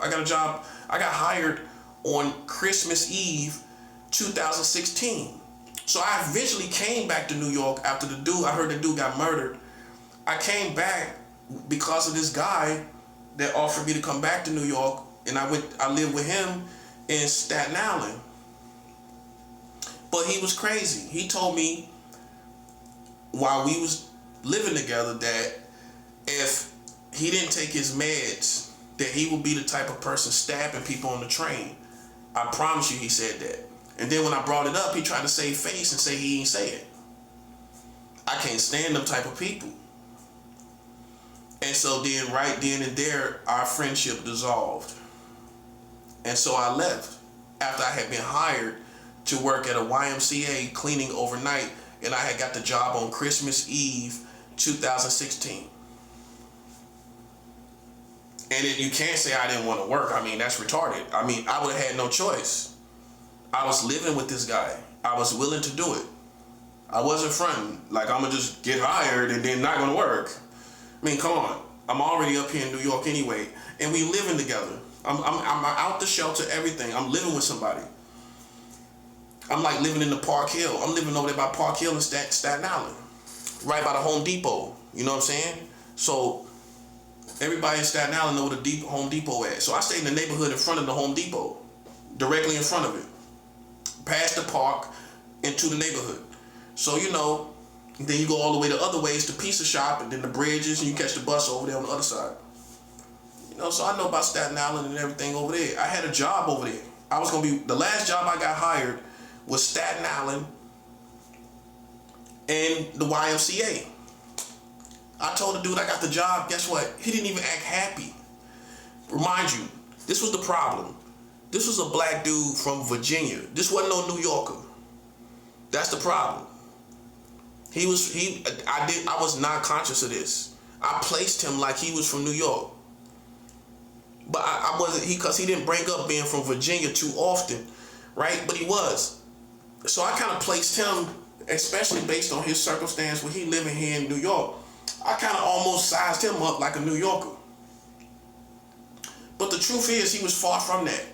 And he was on medication. So he was trippy, and I didn't know. So I got the job, and he wasn't even happy. I promise you, I don't even remember him saying, congratulations or nothing, man. It was like jealousy almost, bro. Listen, how you gonna invite somebody up to live with you, and then they jealous of you? This dude was like jealous of me, bro. I don't know, man. You tell me.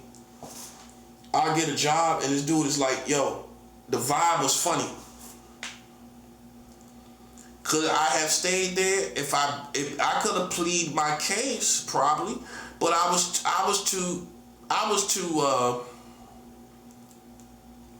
didn't like how this person was. I really did. It just all fell apart.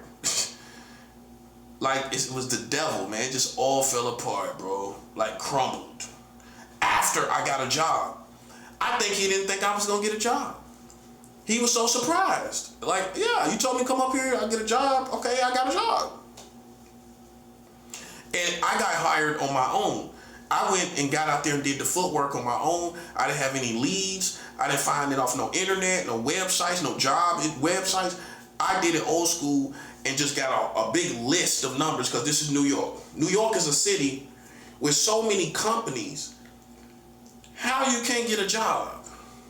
I ain't gonna ask nobody to help me to get a job. The first job I got here in New York, I was a dishwasher, which is typical for a New Yorker. I came here, I was working in Manhattan, in Lower Manhattan, kind of Midtown, coming out of Spanish Harlem, just getting out of Spanish Harlem. Like on 90th Street, right? Somewhere over there. And on 2nd Avenue. 90th and 2nd. It was like a steakhouse. So I just walked, and just applied for jobs all throughout New York. Just walking down 2nd Avenue, asking them, are they hiring? They're hiring. I went into every establishment confident. I didn't even think about how I look or whatever. I just went in and just asked, were they hiring? And sure enough, I got me a job. That's how I got my first job. That's how I got all my jobs. That was mine. I went and walked and looked for them. I called and got a job. There's so many businesses here. How you can't get a job in New York? That's foolishness. There's too many businesses here. I can see about other cities, but New York, all these buildings and all this stuff. So I got a job. I promise you, that night when I came back, because it was at nighttime when I was hired, I went to the YMCA, he showed me the ropes, showed me what I would be doing and everything. I went to the job, because it was overnight cleaning. I talked to the dudes in the Staten Island YMCA near Park Hill, not too far from Park Hill. I just had to catch like one bus, and it was really close. It was like a 10-minute ride from Park Hill. About that, 15, 20 minutes, something like that. I talked to the dude, went to the YMCA, met up with him, everything, showed me the ropes, showed me what I be doing. This dude tripped out so much. I don't know, man. I can't tell you. Maybe he was part of the Freemasons. And he never intended for me to work. He thought I was gonna come up there and play games. I don't know. Because once I got the job, he wasn't happy for me or nothing. And he didn't want pork. He didn't want me to eat pork in the house. I remember I had a pizza with pork on it. He didn't want it in the house. He didn't want pork in the house. Weird stuff. He wasn't a Muslim, but he just didn't want pork in the house. Like, I don't eat pork to this day, right? I haven't eaten pork in 6 years, literally. So I don't eat pork. I haven't eaten it in 6 years. This will be 7 years I haven't eaten pork. Yeah, I don't eat pork. Neither do I eat beef. I don't eat beef or pork. Right? And that's for spiritual reasons that I'm fasting. I'm doing fasting. So I fast pork and I fast beef for spiritual reasons, for spiritual results. And so I've been fasting pork for like 6 years. But when I was eating pork at the time, you know, I couldn't even bring it into the house. I couldn't even eat pork in the house. So it was those things turned me off too. Things he didn't say until I got there. That kind of situation. And so I left. I went to Florida and struggled on the streets, homeless, until I spun my wheels, until police helped me to get off the streets. The police helped me get a ticket to go back to North Carolina. So I struggled. You know, I went back to North Carolina, then just kind of found my way from there and things, and yeah, man. So, you know, yeah. So that's why, like I say, man, you know, you might not. That's the last time I seriously was on the ball as far as working. Almost 10 years ago. And that's what'll make people think you're crazy and everything like that. But after that, I had people that helped me, like, where I didn't have to work. So it's not like I went broke. It's not like I didn't live good. I mean, I just didn't have to work. It's not even that I didn't work and get paid for jobs. I just didn't work on the... As a matter of fact, my last gig was in Georgia, where I got paid for cutting limbs off a tree. I had to climb up and get on this kind of like this shack that was below a tree, like a metal shack. It was weird. It was like below this tree, and I had to cut all these limbs off. And so that's the way I paid for like my bus ticket to go to California, to San Francisco for the first time. And when I went to San Francisco, I just partied. So there's another year of partying, and then I just met people that it seemed like they would take care of me. So I just stayed afloat with those type of situations. And so that's how time went by so quickly before you knew it. And then I stayed in my own apartment for 3 years that I got through the system here in New York. That's 3 years out of that 10, out of this almost 10. And then I stayed with people in the other 7 years and went through the streets. And by that time, after living in New York, I was just a veteran on the streets. I could do it. And once you can do it, that's what makes people stay out there. Once you can do it and you can live comfortable and you know how to move and you can meet people and you learn street life, once you learn it, that's when the years go by. So once I really kind of got used to the streets and I know I could survive on the streets, I could just live on the streets. And that's when time just went by. You know, as it would, you know, and but like I said, add to that I did get off the streets eventually, and then got an apartment for 3 years here in New York. Had a girlfriend, all that kind of stuff. That's after all the stuff I went through with coming up here to New York the other time. with this dude where I got a job, then I left because of how he was. I would have worked that job. God knows I would have worked it. If he wouldn't have been tripping, I wasn't looking for a way out. I liked it. I liked the idea because it was overnight, so I wouldn't see no people. It was a YMCA, so there wouldn't be no men, women, or children there. It would just be me cleaning overnight. Which means I wouldn't even never know. The only way I would go there is for my check. In the daytime, that's the only time. And they would mail my check. Who knows? I don't know. But God knows I would have worked that job. Because it would have been pressure for me to work it. I couldn't have stayed there. I wasn't playing a game. But how he was talking to me, and we had a big argument, and he was lying, and then he just said, well, this place wasn't big enough for me and you. Then he dismissed the whole situation. Like, well, this just wasn't big enough for me and you. But you knew that before I came up here. This dude invited me. I didn't even say nothing about coming to New York. I said nothing about it. I called the wrong number from the New York numbers that I had. I called his number. I didn't even mean to call him. That's what makes it so bad. I did not mean to even call this dude. I was living in North Carolina. And I was trying to talk to some other guy that I know probably would let me live with him in New York. But I didn't ask him. I didn't ask him though. I didn't even know his circumstance. I didn't even know what his situation was. But but I knew what the other person's situation was. And he was like, you want to come up here to New York? I was like, yeah. He was like, you got a place to stay. I was like, cool. So that's how it happened. You know what I'm saying? And people play with your life. I could have stayed there if I really wanted to.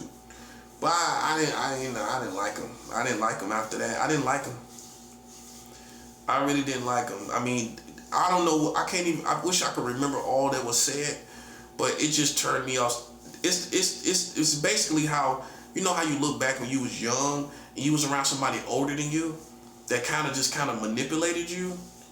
It was that type of situation. It was kind of slightly like that. Like whatever he thought about, he definitely talked himself out of me being there after I got a job. He just started building a case. It's just like, to me, that's like a demonic spirit. I don't know. And like I said, it might have been witchcraft that the Freemasons was using. They might have been on my path or anything. I don't know. They might have been. So it might have been witchcraft put against me while I was living there. It could have been. It could have been. Because then I wasn't focused spiritually, So, so like I said, I went down to Florida, came back to North Carolina, and went to Florida again, and just stayed in Florida I went to San Francisco for the first time. And then, came back to the East Coast, went to Florida again, and then went to the West Coast again, went back to Florida again, and then went to New York for 3 years and stayed in my own apartment up there. Then I just went back to North Carolina recently, and then I came back up here this time. So that's basically what it is. Times have changed, everything has changed and everything like that. But I always can explain my situation. I always can. I always can explain my situation. You know what I'm saying? With my life and everything. So yeah, that's basically what it is, man. That's basically what it is.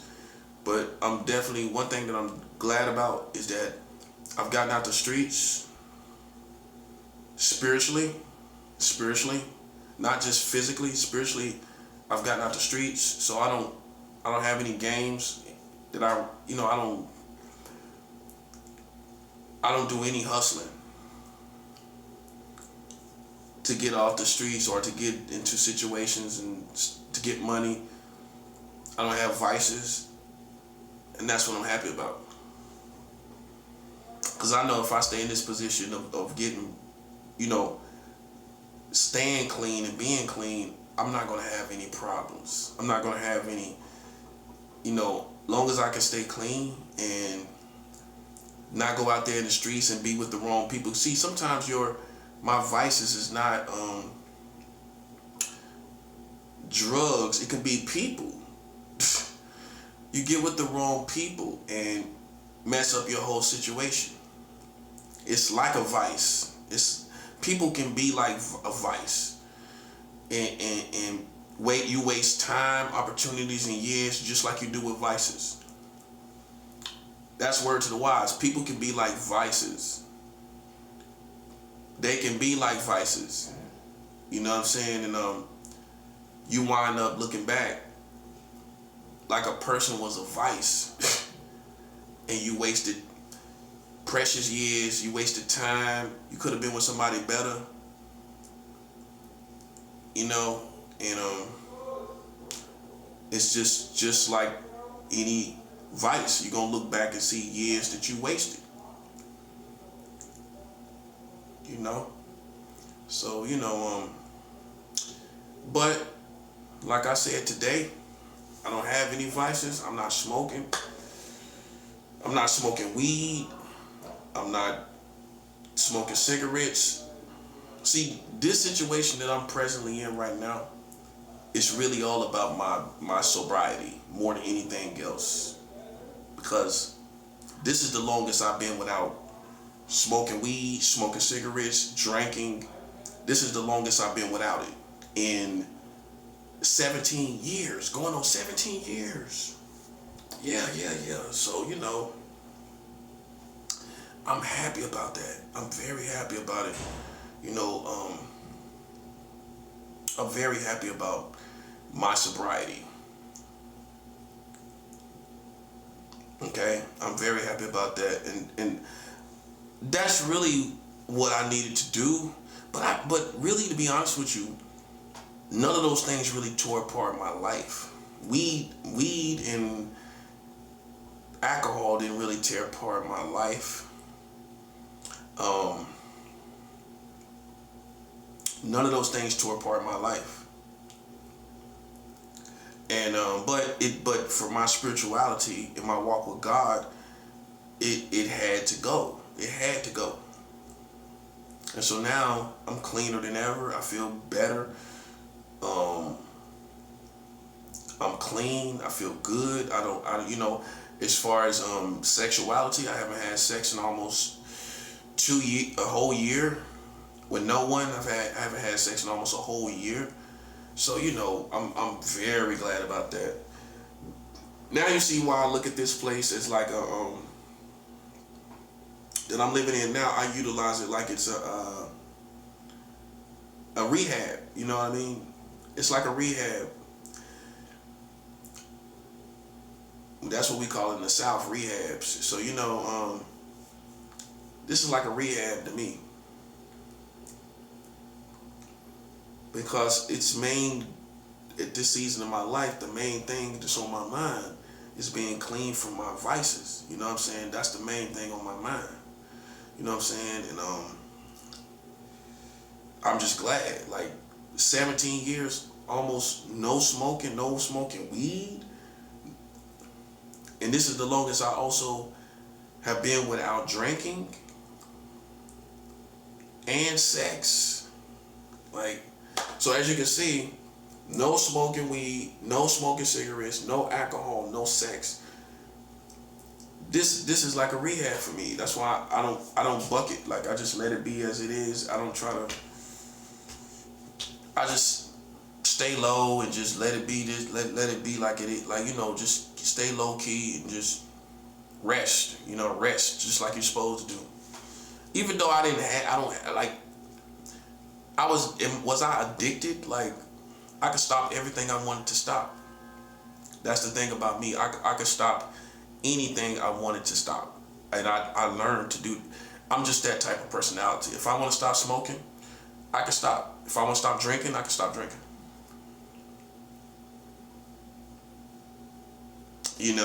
And that's just my strength.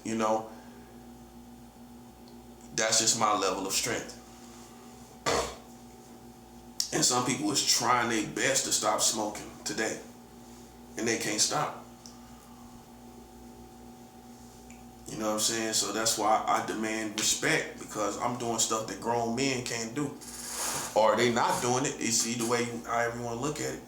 They ain't stopped smoking. They ain't stopped smoking cigarettes. They still drinking, but they stronger than me. But they don't really want to do those things. But they don't have the strength to not do it anymore. I done stopped those things. And I ain't having sex either. Some men can't stop having sex for 3 months to a half a year. They can't do it.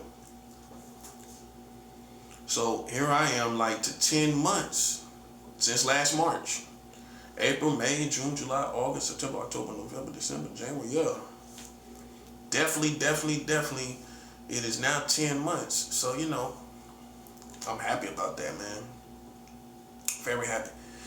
And what I would tell people is that with spirituality, you're gonna be way more dangerous. You're gonna be more powerful with being pure, okay? As opposed to, let's just say you're a Christian that you kind of struggle with things, but God is with you. You're gonna be more powerful if you just let go of those things. And then you'll be like what I'm talking about, a Basquiat of spiritual warfare. John Michel Basquiat of spiritual warfare. That's me. You know what I'm saying? Because I'm gonna improvise and I'm gonna do it my way. You know, I'm gonna win my war. You know, and people gonna see me as brilliant. They're gonna see me as a great person, a powerful person, and they already kind of do. So, but what they admire is really the authenticity. You know what I'm saying? And you get that from the streets. And ironically, man, I didn't even know that Basquiat had went through prostitution. You know, and I did the same thing. I did the same thing. I didn't really know someone that was that famous that really had did, and a guy, that had really did the same thing. So, because when I left that guy in Staten Island that was tripping, when I got hired on Christmas Eve, I just went down south to Tampa, to Florida, and basically started prostituting to get off the streets. And I started getting people that would just give me money. After the initial time that I was with them, I could call on them and give them. I remember one time I just called this person and they just came through and just gave me all the money I needed. I had that type of network where once I was with somebody, sometimes they'll swing back around and just throw me some money.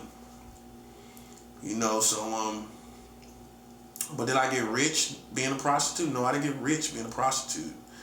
But I know how it is to have nothing at the beginning of the day and have that game feed you, and you get off the streets by the end of the night and get you a room and get you a motel and everything. So that was my wits. That was my street wits. That the level of it. Where I told people up front, I need you to buy the motel, I need liquor, I need cigarettes, and it was no problem. But the exchange was my body, and that's the exchange. But the funny thing about it, I never got no STDs in those situations. So it's also funny to me that he did. I didn't know that. I didn't know that he was I didn't know he prostituted. But he definitely had that signature look to be able to do it. That eye catching, he could catch your attention. That type of person can stands out and draws you in. That's going to be the type of person that can do those, that can trick, that can prostitute. You know what I'm saying? That's going to be the type of person that can draw you in. You know what I'm saying? You have a conversation. Next thing you know, you're drawn in. You know what I'm saying? You're doing what you're doing. You're doing something they want you to do. You're persuaded to do it. And so, it's not even deception. It's not even deception when you're upfront with people from the very beginning. It's no deception.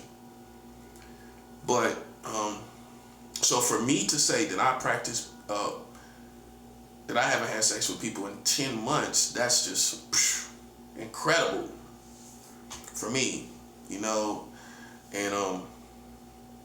that's why my spiritual warfare is on a different level, and I want to do a video about this. Is people learning to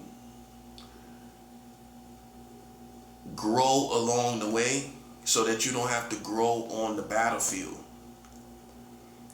Because growing on the battlefield, you're going to be taking attacks, and the devil's going to try to attack you harder as you're growing on the battlefield.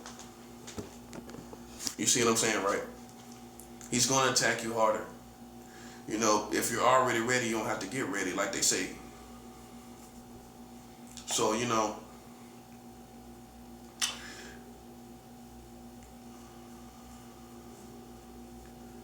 people will get in war in these times that we in and need to grow.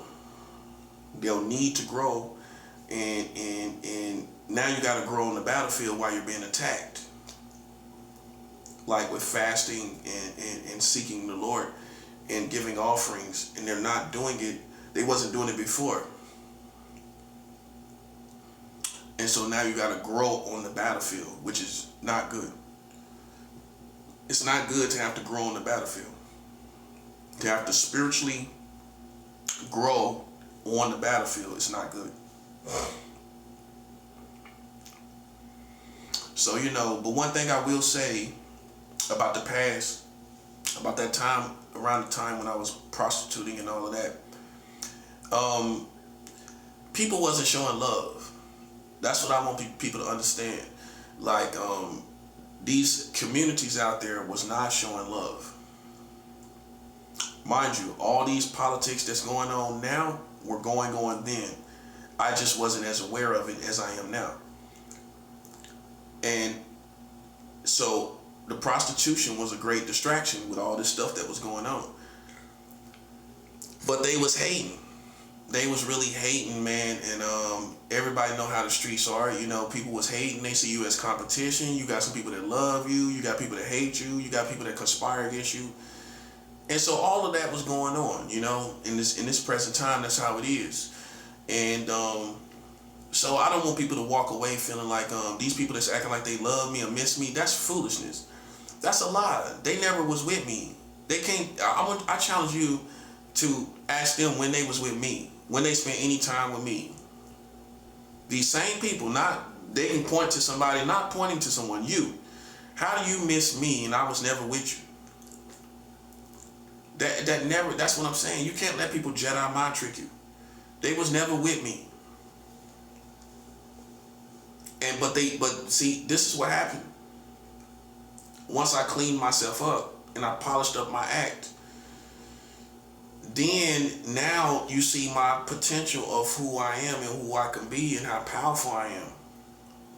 But when I was out there, like putting myself on Front Street, when I was on Front Street for everybody to see, they were hating. They wasn't showing love. They was sitting back throwing shade. You know what I'm saying? And I just want to make that clear. And it was times when I actually came to God, but then I went back to like a little bit of drinking and smoking period, and kind of stepping out again on Front Street. And during that time, this whole New York community showed no love. That's what I'm trying to get you to understand, which means how you need to hear it. They knew my potential, but they did not give me an opportunity. You feel me? Because they were jealous, and at that time they was already competing in this spiritual war.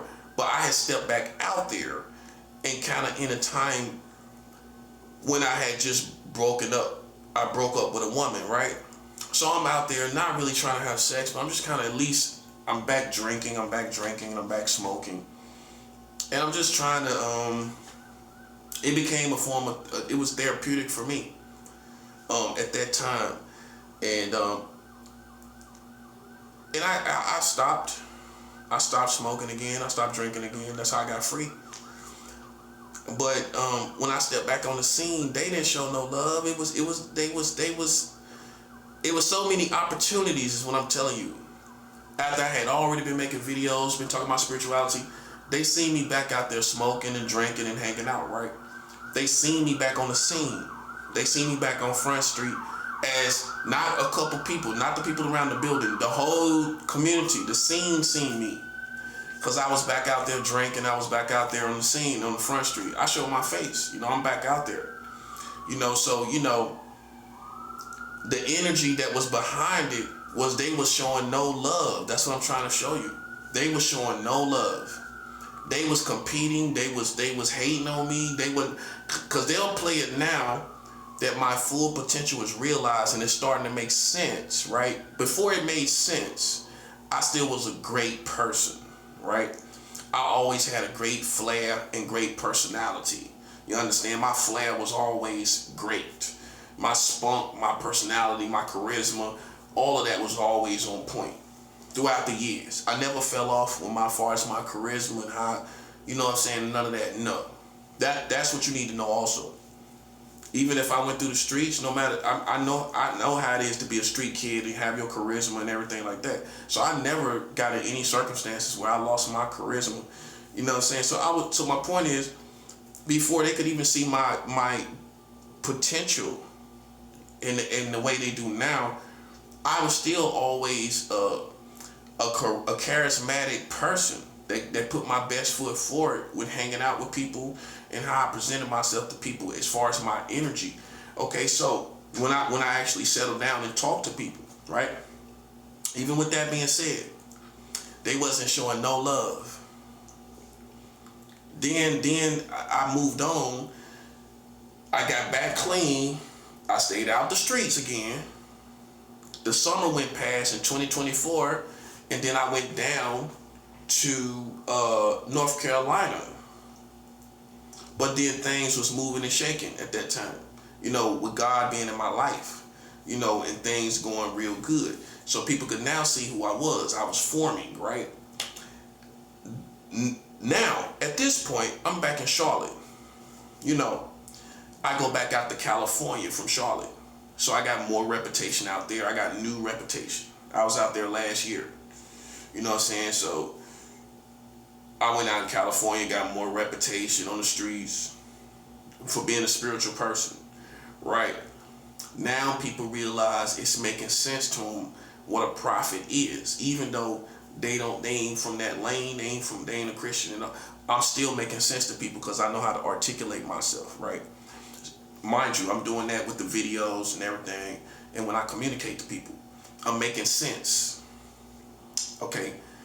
The punchline, my most important point is this is what makes people act like they miss me or they want me back. I was never over there with them because they didn't embrace me.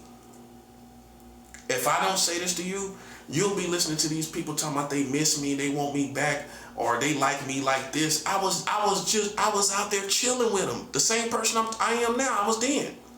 The only way they're gonna try to save face is to act like I was a different person.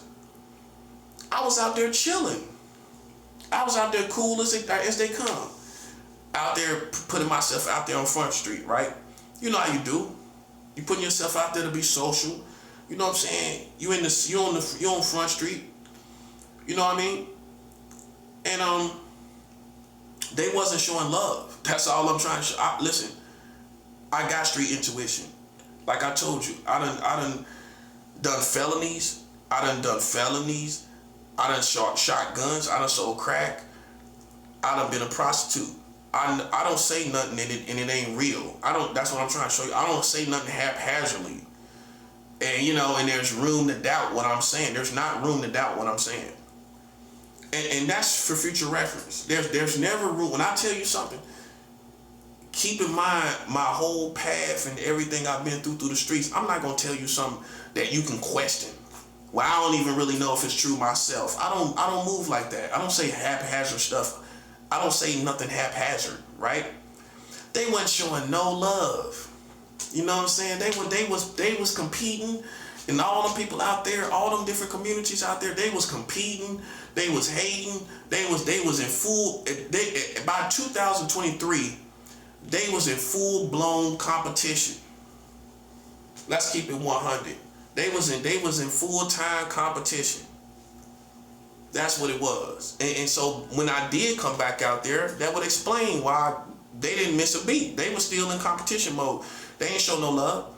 So then, I don't want you to, the reason why I'm saying this, because I don't want you to listen to anybody out there telling you, oh, we want him back. We wish, we miss him. I was never a part of their community.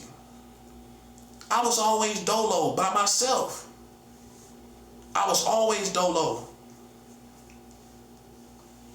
You know what I'm saying? I was always dolo. Like getting money, everything, like having my own little dates and everything. When I was prostituting, I was getting money, everything. They couldn't stand it. They were hating me.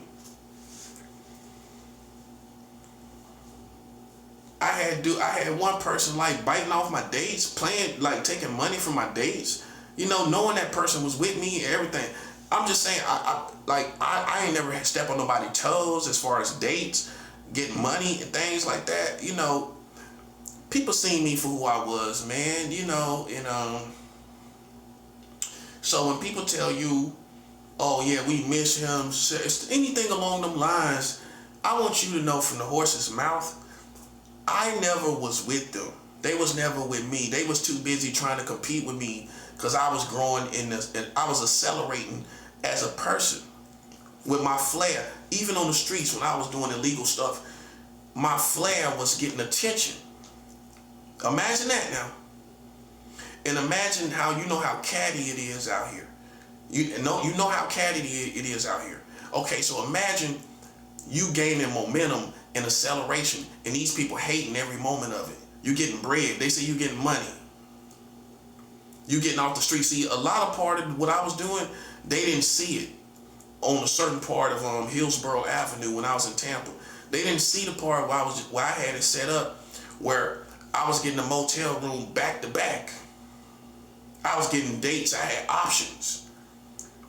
You know what I mean? They ain't see all the different types of dudes and everything, all the different types of people I was dating and everything. Not even one color, all the different races of people.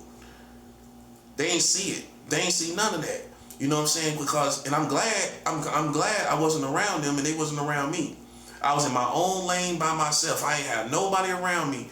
And it was good because I was in between the casino and Hillsborough Avenue. Most of the hood and all the ghetto people was way down Hillsborough Avenue. And I was more near the casino area, which it was more isolated. Everybody know in Tampa, that area is, it's more isolated. It's like almost like a commercial business park kind of whole community area, right? Right before you cross the bridge past the casino over into Hillsborough Avenue. Then that's when you start getting the hood and everything over there. But before the bridge, it's like a business park over there, literally. And so you didn't get people that just posted up like I did. And I should have stayed with that. But things changed, they got rid of Craigslist. Trump got rid of Craigslist and then didn't do anything else. So I think that was against certain communities when he got rid of Craigslist. It was because they didn't do anything else. It never sat right with me because they didn't do anything after that. That's what I mean. It was like, okay, you just got rid of that, and it seems like that's for a certain community, and as opposed to really cracking down on all this stuff online. They just took care, I guess, what they say that was people were complaining about, but I don't know if I believe that. I think it was just a lot of hate towards a certain community, and that's why they got rid of it. But it was never the same after that. After Craigslist, the dating game, everybody can tell you that after that, it was over. It was never the same. I mean, Craigslist was perfect for like hooking up and getting money. Like you got 2 or 3 options, everything. I was killing it. I was having fun, everything. Once they got rid of that, it was over. Now you down on ground level, meeting people in the streets, and I did good at that too. But Craigslist was way better. It was more choice. You got money. People was willing to spend money. Most people on there was willing to spend a little money. It just better. You meet people face to face. They might not got no money, you know what I'm saying? But they just want to mess around and have fun. You know what I'm saying? And you can kind of just play it like you want to play it. You can get with it or you can't. I can find somebody else. I don't have to sit here and beg you. And they know that too. They know that. They know it's a competition going on, or it's other offers that's probably on the table. So, they're going to be quick to bite and be willing to spend a little money to get the game. To get the show. But, it was never no love. I was doing all of that on my own, basically. I never had any comrades during that time. My comrades were my dates. I got to know them personally. I got to know about their lives, and I went back to their houses sometimes. In many cases, my dates actually became my comrades, but I didn't have no comrades. No. You let them play it like that, they lying to you. It was never that. They sit back and watch me do it, and then act like they was part of that. I mean, I could count on one hand how many people I really hung with, and then it wasn't even genuine then. It wasn't even really like they was trying to really ride with me and help me and nothing like that. It's that almost kind of, I see, you're cool, but, like that. So, I'm just setting the record straight on that, man, because I don't want no people to walk away thinking, yeah, they supported me. These people was around. Nah, they see my potential now, and I'm not gonna let them play it like they was always in my corner. That's foolishness, man. That's foolishness. Now, okay, it was some people here and there, but they wasn't supporting me. They wasn't down with me, man. They never said nothing worthwhile to make me feel like they was down with me. So I mean, you see how real I am. I was always like this. I was always like this, same person. What you see, what you get, very genuine. I was always like this. I've always been the same person. You can go back 10, 20 years later, 10 years ago, I'm the same person. I'm the same person. You know what I mean? So I'm just not gonna let nobody play it, like we was homies, and they can't. And my thing is that they can't tell you no times we hung out. They can't tell you no times we was kicking it. They can't tell you no times we was squad, or we were gang. They can't tell you no times we were gang or nothing. Like, we just kicking it. And how you know? Cause I ain't got no pictures with him. Okay, if he gang, why y'all ain't got no pictures with him? Think about that. Come on now. Come on. You don't see the need to take no pictures with this dude, but he your comrade. How he gang then? How he gang and y'all ain't got no pictures of him? That's what I'm saying. None. Not even one. Go show me. Go find somebody that got pictures of me and show in the time when we were gang. Go find them. That's all I'm asking. That's a genuine request. If I was gang, then go find the pictures when I was gang. Cause I don't know nobody who's gonna sit around and hang around too long before somebody pull out a phone and snap a picture. None, no pictures. And then I'm gonna be honest with you, I was looking so good at that time. I mean, my body was in shape, my hair, I was in the best shape of my life. I only ate once a day when I was prostituting. I ate once a day, and I ate this, what they call a super burger. So I got all the fat calories, and then it just worked perfectly, like how they say, in this backwards way, if you eat certain greases and food and it actually make you lose weight, like with the metabolism. I'm not lying, it worked for me like that. I ate once a day, and I ate like 4 or 5 o'clock in the morning. Moving like a prostitute, eating 4 or 5 o'clock in the morning at a 24/7 diner. I go in there and get the same thing, my super burger. I get my dates to get that sometime. My dates was actually, yeah. I need me a super burger. You know what I'm saying? I'm gonna get that with fries, and that's all I'm gonna eat once a day. The rest of the time, I'm good. I don't even want to eat. I'm running, I'm walking around, moving around, everything. So my weight, my body was just boom, pop, pow. The best shape of my life. I had long hair, everything, and they was not showing no love. I was an independent contractor. There was no gang. I'm telling you. It was no gang. You know, I just want you to know that, you know what I'm saying, because people will play it like they was gang, and them cornballs, man, them suckers, them lames that wasn't showing no love. I mean, I can count on one hand people that show love during that. I mean, you know, outside of my dates and everything, outside of them, you know, there was no, I can count on one hand how many people was really showing love. You know what I'm saying? So I'm not gonna let people play it like that. That's all. That's the reason why I'm saying this. This is the reason why I'm even going back in time. People play it like, oh, we missed this person. Man, stop playing, bro. That's clown games. That's a cornball. Talking about you miss somebody you ain't even really have a genuine conversation with. You ain't never have even a genuine conversation with me. How you miss somebody you ain't never have a genuine? What is there to miss? That part. What is there to miss? You ain't even have a genuine conversation with this person. That's what I'm saying. You let them play it like we were squad, we were gang, and we wasn't. We could have been gang. But you can't be no hater. You know what I'm saying? Because I got a big personality, and if you ain't used to letting a big personality breathe, and you gotta get the attention, and you can't let me breathe in the room, me and you can't be friends, because I'm just real. I'm gonna talk, and if you the same way, I'm gonna let you breathe. But some people can't exist. This is food for thought. Some people can't exist with a big personality, like a diva or something like that, because that person is so genuine and so big and powerful. It hurts. If you a hater, it's gonna bruise you. It's gonna bruise you because you're gonna be overshadowed every time that person come around. Now if you know you learn your lane, and you know that you ain't no big flair personality, you ain't no diva, you ain't no person that articulates yourself. You can't talk on a video for 3 hours. You're not that type of person that can make things interesting for 3 hours, right? Just verbally, right? Then you learn your lane where you don't have to be that type of personality. You could be kind of cool. There's a balance. You know, if you're a quiet person, you can hold mystery that a person like me can't hold. You know, I hold mystery, but you know what I'm saying. But in the average case, you know, some people can't hold mystery when they talk a lot. But when you're quiet, you can kind of hold mystery, right?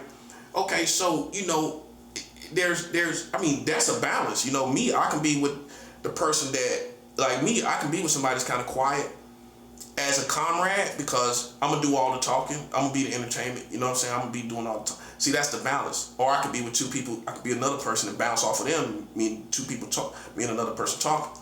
But some people can't handle a strong personality. And if you can imagine, and so, you know, nothing comes but hate. They can't. Me, I can deal with a charismatic personality, because I'm going to let you be you. If you got the floor, I'm going to let you be you, and I'm going to just be real. Like, whatever, if I'm talking, you talking, and we just like thinking about the right things. See, a hater ain't going to be thinking about the right things when they're around somebody like me. When you think about the right things, you ain't even acting like you in competition with this person. That's a clown. You didn't grow up socially. When you're around big personalities, they gonna talk, they gonna dominate. You gotta let them be who they are. You can't try to stop that, try to bring them down, try to make them sad. Some people be playing all kind of games with people like me, where you want to see that person be down, you don't want to see that person shine. You know what I'm saying? You know, and see, I'm smart enough to know all of that. But see, I just graduated those levels of socially, I graduated those levels where I don't care about that anymore. I don't value any of it. You know, I just be me, and at this age, and I don't care if there's haters. I don't care if about none of it. That's how I know I'm getting older, because I don't care about it now. I'm gonna just be me, and then the cards are gonna fall as they may, and that's that. And you know, so you know, but some people that don't really, you know, they didn't graduate as far as socially. They can't handle personalities like mine. They can't let it just breathe and let it be. They don't know how to coexist with it because their mind ain't in the right place. If your mind in the right place, you're gonna be thinking according to reality. Okay, I'm either listen to this person or I'm gonna think about something else. I'm either think about what he's talking about, or I'm gonna act like I got ADHD and I'm thinking about how charismatic he is, and I'm nothing like that. See, that's almost ADHD. You're paying your attention deficit because you're paying attention to the wrong things. You know what I mean? And some people fall into being jealous and a hater like that. You know, I'm happy for people if they got flavor, flair, or something good about themselves. I congratulate people. I tell people what the good things about themselves. You know, I let people walk away from me with compliments. You know what I'm saying? I'm that type of person. I compliment people. I don't act like it's all about me. I'm thinking in reality, this person in front of me, I want to talk about this person. And I'm going to compliment them and tell them things good about themselves. I'm not going to be focused on me. That's the wrong way to look at reality. People like that don't go all the way to the top. The ones that go all the way to the top is just a person that's just looking around, living in reality. That's it. You're going to go all the way to the top because you're paying attention, your mind in the right place. Instead of thinking about you and being self-conscious about yourself. You know, you're thinking about your surroundings. You're gonna go all that type of person. I'm gonna go all the way to the top. I'm not thinking about anything about somebody being better than me or I'm being better than somebody else. I'm not playing those games. I'm just thinking about me. I'm doing me. Basically, that's it. I'm basically doing me and I'm doing reality. I'm doing me and I'm doing reality, meaning everything that's just around me, I'm calling it how it is. I'm getting it how I live, like people say. You getting it how you live, and you know, you enjoying the atmosphere. You know, that's how you live. And I remind you, I done lived in Harlem, I done lived in East New York, Staten Island. This is another thing that people get intimidated about. I lived in Los Angeles, so that's what I have over New Yorkers. I lived in Los Angeles, you know, and when I start talking like that, people act like they don't want to halfway hear it. But if it was you, you'd be talking about it too. And that's how we kind of figure out they haters, you know? Because if you done been to Vegas, I done been to Vegas and everything. I can say I've been to Vegas. You know what I'm saying? Some people ain't never been to Las Vegas. I've been to Vegas, everything. And I was drinking out in Vegas. It wasn't, ooh, I just toured out. I had a long layover out in Vegas and I had time to drink with 2 females. I was out there drinking and walking the strip and everything. Like a real one. I was chilling with 2 females on top of that. No dudes. No, that was great. I was with 2 dudes, 2 females out there in Vegas, you know, drinking, walking the strip, drinking a Four Loko. So everybody know about the Four Loko. So I was drinking me a Four Loko, walking through Vegas. You feel me? So like, you know, nobody ain't stopped my shine. Nobody ain't step on my toes. Nobody, like, the vibe was good. You know, I walked through Vegas feeling good. It wasn't no funny energy and nothing like that. So, you know, when you live like that, you know, see, you done seen it all. You done seen what this is all about. You know, and either people are either going to come to terms with the fact that, you know, you done a little more than they have. You done took a little more chances and you reap the rewards of doing more than they've done. You know, even if they went to Vegas, if you a sucker, you gonna play it the wrong way. You gonna go to Vegas and go in the motel room and stay in the room the whole time, or you gonna go to the strip and play money and lose and that's it. And you on your way back home. You ain't gonna have no meaningful conversations of you being in Vegas. You know what I'm saying? Where I can tell you I had meaningful conversations, meaningful interactions when I was in Vegas and everything like that, getting tipsy, drinking and walking. Because in Vegas, alcohol is, you can have all open containers in Vegas. You can walk around drinking. So I was walking around drinking in Vegas. Seeing women dancing on top of bars, like the bars where you sit at, women dancing on top of the bars. I ain't never seen nothing like that in New York or nothing. Like I like to put it, it's like New York on steroids. Well, it used to be. Las Vegas is like New York on steroids. It's like everything is there. Like, and everything is in glitz and lights. It's like, it's excitement and everything. It'll make a New Yorker get shy. You'll get shy going to Vegas. Like, oh, you know, you kind of draw back a little bit. Then people dancing around and everything. But I just got in, I started drinking, I started feeling the energy, the vibe, and I just chilled. I had 2 females with me, I was chilling. That was me in Vegas. You know what I'm saying? I can say I actually been there and kind of went through and had a good experience for what it was, for the time that I had. You know, but see, it's a lot of people ain't live life like that. They ain't been to Vegas, they ain't, they ain't been to Chicago. I've been through Chicago, where a lady at the Greyhound, she bought me a whole, how I feel, if you eat from the land, you eat from the land, you live, you've been there if you actually eat from the land. So in Chicago, a black lady, a nice black lady, and she had a kid too. She fed me, she got me a hamburger and fries and everything. I ain't have nothing to eat. I was broke. I was in Chicago. She befriended me. She gave me a burger, fries, everything. That was in Chicago. And then I met another dude in Chicago, and he wanted me to walk with him and hang out. But I was like, man, nah, I can't, because I felt like my bus was about to leave, and it did. Little did I know, it like left. I don't know if it was early because they trying to be on schedule, you know what I mean, some stuff like that. And I don't know if he communicated that. All I know is he left like 20 minutes later after I said that. If I had went and chilled with this dude in Chicago, I would have missed my bus. And I might have had to pay for a ticket, scrap up money for a ticket. For a reschedule and everything, because that's how they do it now. If you miss your routes, they might look out for you. They might pull some little thing, but you might have to pay for that to get that ticket, that reschedule, because you're gonna have to get all of that rescheduled. Ain't nothing gonna be right. Ain't nothing gonna be right once you miss that bus. That ticket ain't even no good. The whole thing ain't no good. Because all them layovers and everything ain't gonna be accurate. Ain't none of that gonna be accurate. You're gonna be looking at that for nothing. So they gotta give you a whole new ticket. That's why they do it. Because if we let you sit here, and even if you pay a little money, you gonna get on the next bus, and then the next, but all that's gonna be thrown off. All of it is. You gonna be, and then you gonna wind up in the same situation. So you gotta get a whole new ticket. If you cross, you going across the country like I do, that's a whole big old ticket you gotta get all over again. But I didn't miss my bus in Chicago, you know what I'm saying? But I got love in Chicago, and I got family in Detroit. So I got family in Detroit, and that was my first major city I went to, was Detroit. So I can tell you about the Midwest. I got family in the Midwest. Like I said, Chicago, been through Chicago. St. Louis, I've been through St. Louis. You know what I'm saying? Memphis. I've been technically in Miami, but I was living in Fort Lauderdale.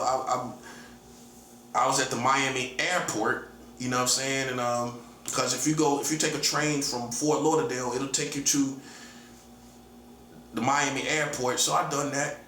I've been technically in Miami. You go through, talking about Texas, I've been through Dallas, Houston, San Antonio, Fort Worth, you name it. I've been through Houston too. I've been in Houston in the Greyhound. Everybody know they got the smoke cage in the back on the side. You go straight, when you first come in, it's all the way to the other side of the wall, and it's a little cage where they let people smoke, like a little barred up cage where people sit out there and smoke. You know what I'm saying? So I done been to the Houston Greyhound. I've been to Houston a couple times. You know what I'm saying? And it ain't too many places I ain't been. Phoenix, Arizona. I've been to Phoenix. I done had fun in Phoenix, out there chilling with people in Phoenix, showing love. Like I said, LA, Los Angeles, Seattle. I lived in Seattle. So that's why, like, Kansas City, you name it, man. I mean, it's not too many cities I ain't been in. On the East Coast, down south, the South, Mississippi. I've been through Mississippi. Of course, Atlanta. I mean, I used to go to Atlanta as a kid. I went to Martin Luther King Jr.'s house as a kid. Martin Luther King Jr.'s house. They have it on tour and I went there as a kid. I went to Martin Luther King Jr.'s house, so I've been to the Underground Railroad Mall in Atlanta, so I've been all through the Midwest. You know, so it's just like I said, I got family in Detroit, Motown. Motown was the first city I went to. Before I went to LA, before I went to New York, even before I went to Florida, you know, I went to Motown. I went to Detroit. I went to Detroit first. You know what I'm saying? And once I seen Detroit, I was like, man, this is the big city, man. Like, I've been to Philly. You know what I'm saying? You know, yeah, I was chilling with somebody in Philadelphia. I went down there. You know what I'm saying? I chilled down there for a little bit. You know, had the little the cheese steak. I had that and all of that.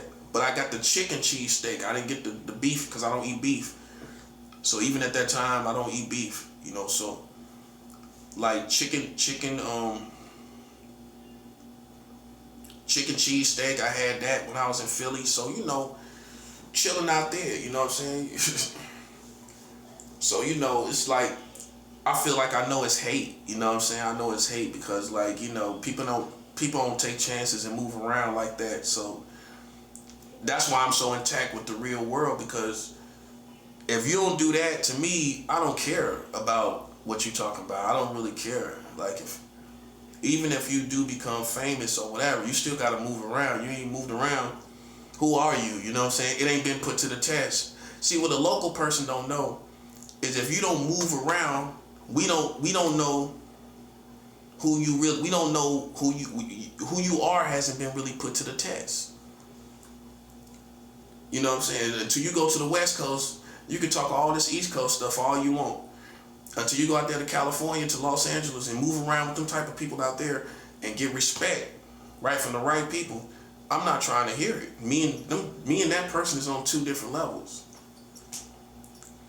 If I go to the West Coast and you don't, and I get respect from the West Coast and you haven't, then how you might not make it on the West Coast. I have. You just assume that maybe looking at me, you would automatically you size me up because how I'm cool, I'm laid back.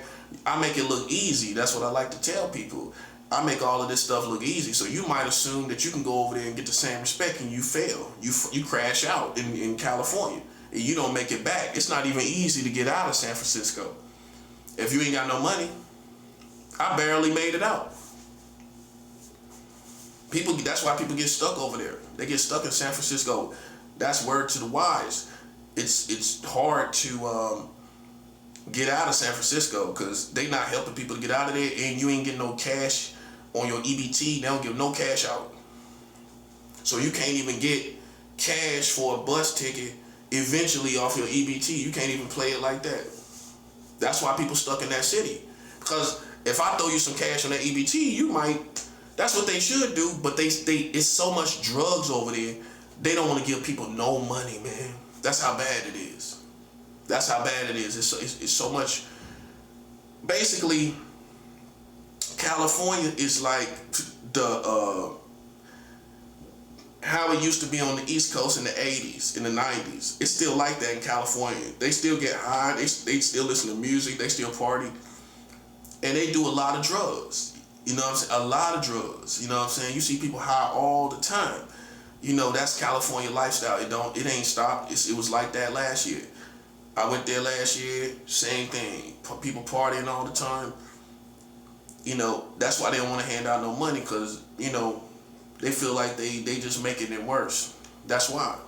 That's the only city I went to, San Francisco in California and on the West Coast, where they don't even help you with cash. They just give you food. That's it. But the food situation is very good, you know, because you can go to Burger King with your EBT. You can go to Pizza Hut with your EBT. I done it. I done bought a whole piece on EBT. Stuff that somebody from the East Coast couldn't believe. Like, wait, hold up. You went to Pizza Hut with EBT? Yeah, and that card went through, yeah. It ain't no gimmick to it. It ain't no game. A matter of fact, in San Francisco, they used to give you a list of all the different places you can get your where your EBT works. So they don't agree with like New York, where they say you can't get hot food. How you ain't gonna get hot food? What kind of food you gonna get? You gonna get a whole bunch of processed food.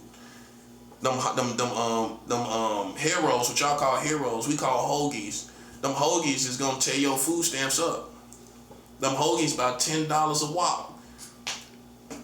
You know what I mean? And you ain't getting no hot food. See, California, they let you get Burger King, Subway. You can do whatever you want to do with your sandwich at Subway too. You can get it hot, whatever you want. Burger King, Pizza Hut, KFC. Man, I done used EBT on KFC, bro. That's New York don't know nothing about that. And see, that's why New York don't have it all. New York don't ever get food.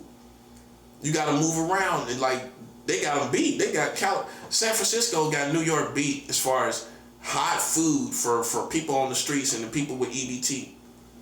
You go over there, you can go to KFC and get anything on anything. Me being from the East Coast, I couldn't believe it. I was like, man, I ain't no lie. I did stuff, I ain't gonna say disgusting stuff, but man, I went to Burger King, walked down the street, eat me a combo, and then went to KFC. I'm talking about eating the burger, eating the combo, walking to KFC. Man, you'll be doing the same thing. I'd give me a whole combo and walk the K. By the time I get to this other place, this is what I'm thinking about. I got a long walk. I'm gonna eat this combo, and I'm gonna walk to KFC. Had my liquor, drinking, man. Listen, man, I ain't no sucker, bro. I'm drinking my liquor, got my KFC, sitting there watching the game. They got the flat screens in the KFC. You sitting there watching the game. Man, drinking liquor, stepping out, drinking liquor, smoking cigarettes out there, man. They ain't even tripping. You know what I'm saying? That's California living for you. But the only thing about it, man, is you get stuck. The weather is funny. The weather is, if you ain't in the shelter, the weather is cool and windy. And nighttime it's real cold. It ain't comfortable. It don't feel comfortable because it's right on the water. San Francisco is right on the water, so that's the only catch with San Francisco is all that cold air, the cold. Even during the April, May, you know what I'm saying? Even during April, May, kind of around in there, it's just an awkward cold weather. That's my only complaint. You know, but as far as the EBT, the EBT is on point. The only bad part is the cash, but the food stamps, you can go to Burger King. You can eat as much as you want. You can eat it all up. It ain't no limit on it or nothing. They ain't got no rules. You go in there like it's cash. They ain't gonna say nothing to you. They ain't gonna look at you funny. They ain't none of that. You slide your card. You get whatever you want. You can get 5 combos if you want. You can get whatever you want. And then, I used to wait, man. I was at one point, I would wait outside of Pizza Hut for them to open. Soon as they open, boom, I'm paying for my pizza. Get all that on there, man. Get all I want on my pizza. At that time, I was eating chicken, green peppers, onions. That's how I like my pizza, and black olives, and maybe extra cheese too, extra sauce too. That's how I dress my pizza. Boom, get it, just like that off my EBT. So see, I done lived in worlds that people can't even imagine. Like people on the East Coast, you can't even imagine going to Burger King and using your EBT, going to Pizza Hut and going to KFC, going to KFC and using your EBT. You can't even imagine that, man. You can't even imagine that. You can't even imagine that, bro. And you sit there and you can sit in the store and drink. And I'm sitting there, I got liquor, I'm stepping out drinking liquor. You know what I'm saying? At that time, smoking a cigarette, I'm stepping out smoking my cigarette on the side, coming back in there, you know what I'm saying? And watching the game and everything. Because Golden State won that year, I think, yeah. They won that year, so, yeah, man, you know. That's all I'm saying, man. You know, when you that type of caliber person, you know, people can sense that, and it's just jealousy, man. You know, it's hate. You know what I'm saying? I'm not focused on the next man. I don't got no ADHD where I'm focused on the next man. I don't care about the next man. That's how I move. You know, I'm too focused. See, real hustlers, man. If you focused on yourself, why you focus on this neck? Why you focus on this dude over here? You know what I'm saying? That's how I see it. You know, that's not in a man's nature. It's not in a man's nature to be focused on another man. You know what I'm saying? That don't sound right. It don't sound right. A grown man is too busy taking care of his own business and his female and everything. How he got time to think about a man? You know what I mean? I'm just saying at face value. And apply it in face value, because a lot of times at face value, people in other people's business, people, you supposed to be a grown man. How you in somebody else's business? Because you suspect, you probably bisexual, you know what I'm saying? Because you got tendencies of a female, you know what I'm saying? When you in other people's business and everything like that. That's why me as a man, I can still be your enemy. I'm going to crush you. I'm going to still crush you, but I ain't going to be in your business. Because I don't care about your business. I'm going to crush you without being in your business. I'm going to crush you without being in your face. See, in the old school, they used to say, keep your friends close and keep your enemies closer. I don't believe in that philosophy. I like my enemies across town, out my lane, out my zone, out my energy, and that's the main reason. I like them away from my energy. I don't even want you around me. See, if you the type of person that feel like you need to know what your enemies is doing, that's the only thing that's why that applies. Okay, keep your friends close, keep your enemy closer, so you know what they're doing. I don't have to do that, as you can see. I don't need to know what my enemies are doing. I'm still winning. I'm still doing great. I don't need to know. I don't need my enemies to be close. I want them cross town somewhere. They can go cross town somewhere. I don't need them. I like their energy way away from me. But see how suckers like to play it is put them right up under you. That's why they put me in this building. And this ain't nothing but Freemasons and Illuminati all day. That's all it is. Common sense. You know what I'm saying? And my thing is this, I'm too dangerous for people to play it like that with me. I'm way too dangerous. I'm way, way, way, way too dangerous. Okay? I'm just way too dangerous for it. You know what I'm saying? Like, dude found out, messed around and found out, trying to come in this room, he was greeted with weaponry. That's what he was greeted with. He backed up out this room like a dog. You ever seen a dog put his leg up but he don't want to take another step? That's how he was, like this. That's all I'm saying, bro. I don't fizzle out because I don't care about the stuff. See, right now, they think they got me on some psychological stuff. I can sense that right now. I don't care about that. That's what I'm saying. I don't care about it. It ain't going to change me. It ain't going to change how I move. It ain't going to change nothing around me. It can't destroy my energy, my atmosphere, nothing. Because I never depended on that. I never depended on it. So how it's going to destroy, how something that I don't depend on for credibility is going to destroy me? I don't depend on that for credibility. Okay then. So then it ain't going to work. You know what I'm saying? It's just not going to work. You know what I'm saying? So, so yeah,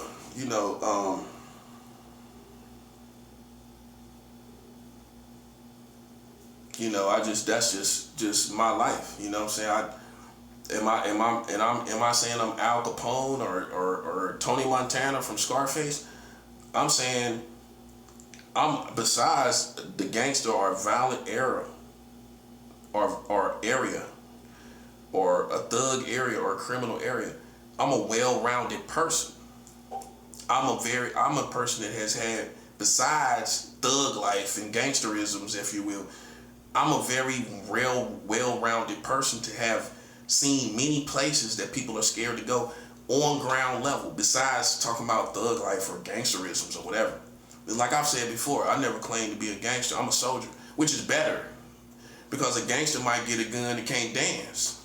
You're going to square up. Like I said in the other video, a soldier's going to dance with the guns, where he going to move around, and while he got the guns, you got the gun, and he going to dance with you, he going to beat you.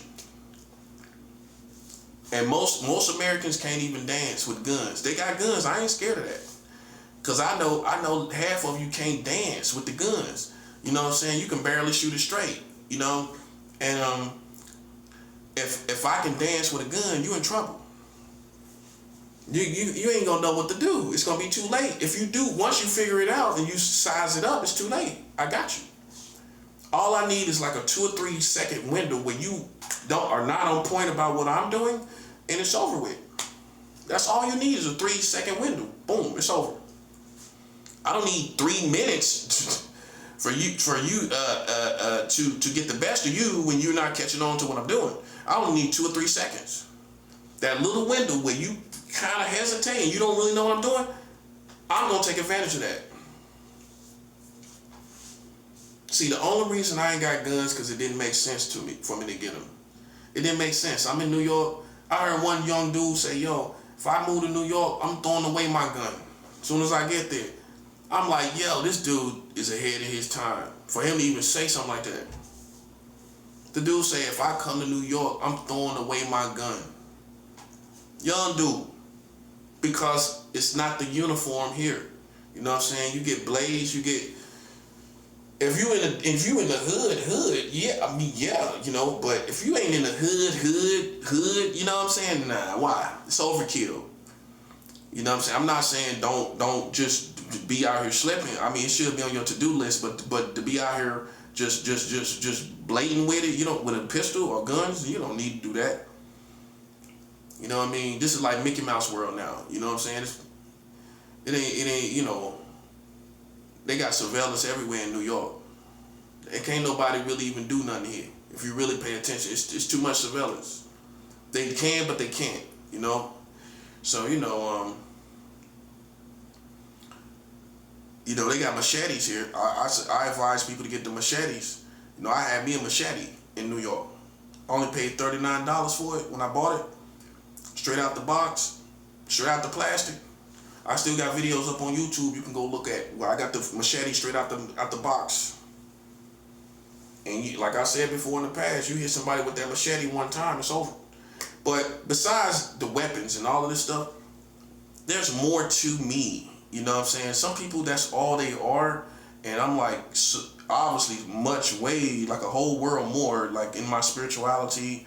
And that has nothing to do with it. My intellect, my level of intellect, just moving around and going to these different places, just knowing, having all these different experiences in different places. Like I said, having EBT with the KFC, man. You know what I'm saying? Burger King, I ate everything on that list, I think, yeah. Subway, I went to Subway one time and bought like 5 sandwiches. They gave me a whole big bag, like the cater bag. I got about like 5, I might have got like 7 sandwiches for each day. I think that's what I did.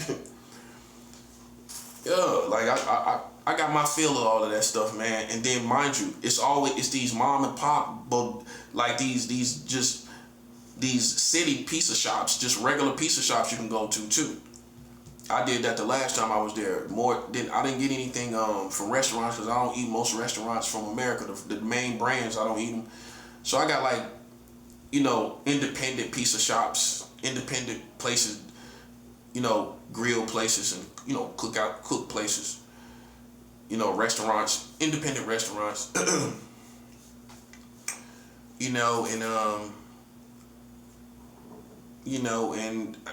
it's on the EBT, hot food on the EBT. See, once I get that kind of respect, I expect anybody that's acting like they're in my vicinity to just realize, bro, listen, let me explain something, bro. The truth is, you were never supposed to test me at all. Based on everything I just said. No, cause I done more than you. How you gonna test me? Because the streets done told you that, or that's the only thing you can do to try to be in the picture. That's really it. That's really it. It ain't no reason for you to test me. And no, I'm not your child either. That's what you need to realize. See, I destroy the whole perspective of these people out here, like they like the streets, but we know they not. I destroy that with manhood. I'll tell you like a grown man. Have I ever talked to you? Okay, so why am I supposed to know you? I humiliate you with manhood. What? How many of you supposed to know each other? I mean, so why you mentioning me? I'm too old for that. Well, so why you talking about me? Huh? Where you know me from? Okay, so who you talk to who know me? I'm a grown man, right? So why is you talking like a little kid, like we teenagers in the building? I got a child in the world, buddy. I'm not saying that for mercy. I'm saying that for age. To let you know what age I am. I'm a grown man over here, buddy. Which means, listen, I don't care what's on your mind. If you can't express that to me, you a boy in my world, in a man's world. You a boy to me. I'm a grown man over here, buddy. See, what I learned is a lot of these gay dudes, yeah, you don't have no adulthood. And it's easy to hide. Where people don't even think and ask themselves, is this person a grown man or a grown woman or whatever you are you're trying to be? Are you grown? No, you're not grown. You act like a teenager in other people's business. And that's all. And listen, I beat you without even mentioning the streets. I ain't even gonna let you think that's what it is. Because it's not. You a child to me in other people's business. And you thought I was with you because black don't crack. You thought me and you was in the same lane where we ain't got no manhood, and I'm over here with full manhood. No, I don't let suckers in my lane at all, which means I don't care what you're talking about. You don't need to know nothing about me, and you can tell the streets too. That you don't listen. All you know is I mind my business. That's all you need to know. Now, if you want to be ghetto, we can go to war. Okay, well, you in my business and you don't need to know me. That's the difference. Okay, you don't need to know me, sucker.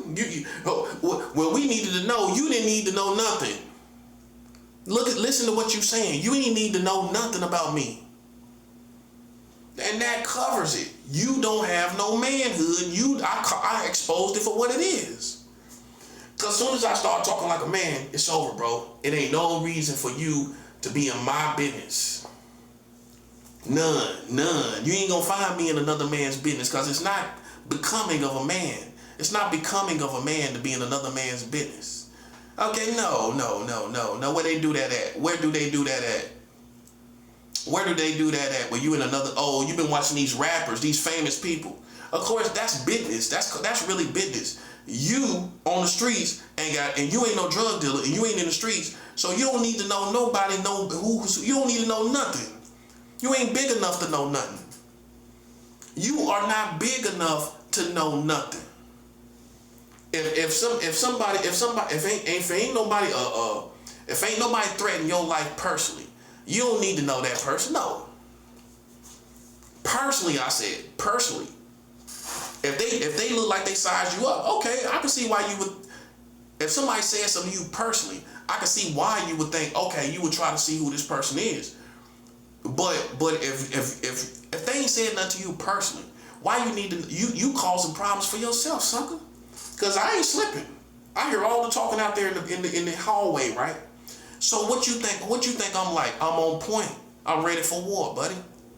I don't play games. I live from coast to coast, California all the way back to the East Coast. You think I'm saying that to be cute? I'm saying that to let you know my mentality. I'm saying that to let you know my mentality. My mentality is harder than yours, and I'm pretty sure about that. You don't go and travel the whole country and you play with local. I don't play with local people anywhere, not even New York. New York can't even see me. I've been in too many places. I don't live too many places. They scared to go to Los Angeles. Most of these New York dudes in Brooklyn scared to go to LA. I can say that to their face. You scared to go to Los Angeles. And I done been to Los Angeles on ground level, sleeping on the streets. You scared of Los Angeles. Okay, so then is it fair to me for you to be compared to me and you won't do what I done? I don't feel that way, no. No. It's easy for you to have me in your community and act like you cool over here. That ain't how we see who the best. We see who the best is. You do. I'm on your grounds. I already prove I can be here. Now prove you can be where I've been in California. Go prove you can be in Los Angeles. You can't prove it. So then how is it fair to me when we ain't seen you put to the test in California? The same person, the same people sitting back like you a master over me. I want to see you go to California and make it back in one piece. You ain't gonna do it, buddy. So listen, man, I don't even listen. This is why listen, if you don't know, this is the reason why there's a separation between nationwide soldiers and local soldiers anywhere. I don't care what hood you come from. I don't care what part of the streets you come from. Nationwide and locals don't intermingle. I'm nationwide, you local. Just like Mobb Deep said, I'm nationwide, you local. Because it's a certain mentality. You ain't seen it all. You don't know it all. And you can go talk and you can go find people and then you can go try to do that. And it's still not gonna work, buddy. Because you forcing it. You forcing it to, you see what I'm saying? You're forcing that. You're going to look for, that's a clown. A clown gonna go look for somebody that's nationwide. After I said that. No, we talking about you. We talking about you right here. You not going to look for somebody like a sucker. We talking about you. We talking about the one that act like you the one supposed to be able to see me. We talking about you. And that includes anybody in any place and walk of life. That means people that staff in this building. That means people in the grocery stores and everywhere else. You ain't built like me. I'm talking to staff. You ain't built like me, buddy. You know what you playing with. I done lived in California. I done lived in all these places. You scared to go to Los Angeles. I will never let a person like you challenge me or judge me. It's no way in the world. Because I know you scared of where I've been. You ain't gonna go to Los Angeles. No. No, you not. Especially now. It's too uncertain. You don't know what's going on. It's too uncertain for somebody like you. It's too uncertain. It's too much of an uncertain time, ain't it? It's too uncertain in time, ain't it? It's too uncertain in time. It's too uncertain in time. You ain't gonna go to LA, so then I don't fight locals. I don't care what neighborhood it is. I know if you a local in New York, you scared of Los Angeles. I know that. So that's checkmate, buddy. Cause you ain't gonna go to LA in your lifetime, but you can easily sit in your neighborhoods and act like you harder than me. Anybody can do that. I can go back to where I come from and act harder than you. In the right situation. When you out of pocket, when you don't really know where you at. Listen, man, anybody can do that. You think you're talking to an amateur? But the true test is, let's see you go to Los Angeles. Let's see you go to California, go to multiple cities in California. On ground level, you ain't gonna do it. And half of Brooklyn ain't gonna do it in your lifetime. So imagine me being subject to you when you just subject to Brooklyn. Come on, stop playing with me, bro. You didn't realize I surpassed Brooklyn, did you? Oh yeah, buddy. Oh yeah. It's people here that went to LA, but that ain't all of these people. That ain't half of them. So don't insult my intelligence. I ain't saying nobody ain't never been there, but not half of these people. Half of these New Yorkers scared to go and live there. And don't let it be a black neighborhood. Don't let it be a poverty neighborhood. Don't let it be the streets of LA. Don't let that be involved. Oh no, don't let that be involved. You ain't gonna do that. So imagine you corner me off in your little dumb side of town and acting like you harder than me in this one little situation. We don't respect that. No, nobody do. You gotta listen. If you trying to fight me, buddy, listen. I'm immortal. I'm an immortal. You know what immortals do? Our legend live on whether we live or die. I'm not gonna die, but I'm saying I'm immortal, buddy. You gotta go do stuff I've done. You can't beat me in one environment. You gotta beat me over here. You gotta go to California and beat me there. You gotta go down south and beat me there. You gotta go through more than one borough in New York. You can't just be here in Brooklyn. You gotta go to Harlem. You gotta go to East New York. You gotta go to Bed-Stuy. You gotta go to Staten Island. You ain't never lived in Staten Island. You ain't gonna do that. Okay, so even in New York, you ain't even lived in Harlem. You lived in Harlem? I did. Okay? Everybody saw me. I walked around like I did. I walk around like I do now. Yeah, I got respect. I walked around competent. Not like I was retarded. I walked around like a normal person. Well, I ain't even look like the street. I ain't even look like I came from a shelter. Man, listen, bro. Listen, you can't get the respect I get, bro. That's all I'm saying, man. You got to be almost famous to get my kind of respect. Yes, you do. Now, famous people, yeah, they can tell you they got whole networks from coast to coast. That's them, not you.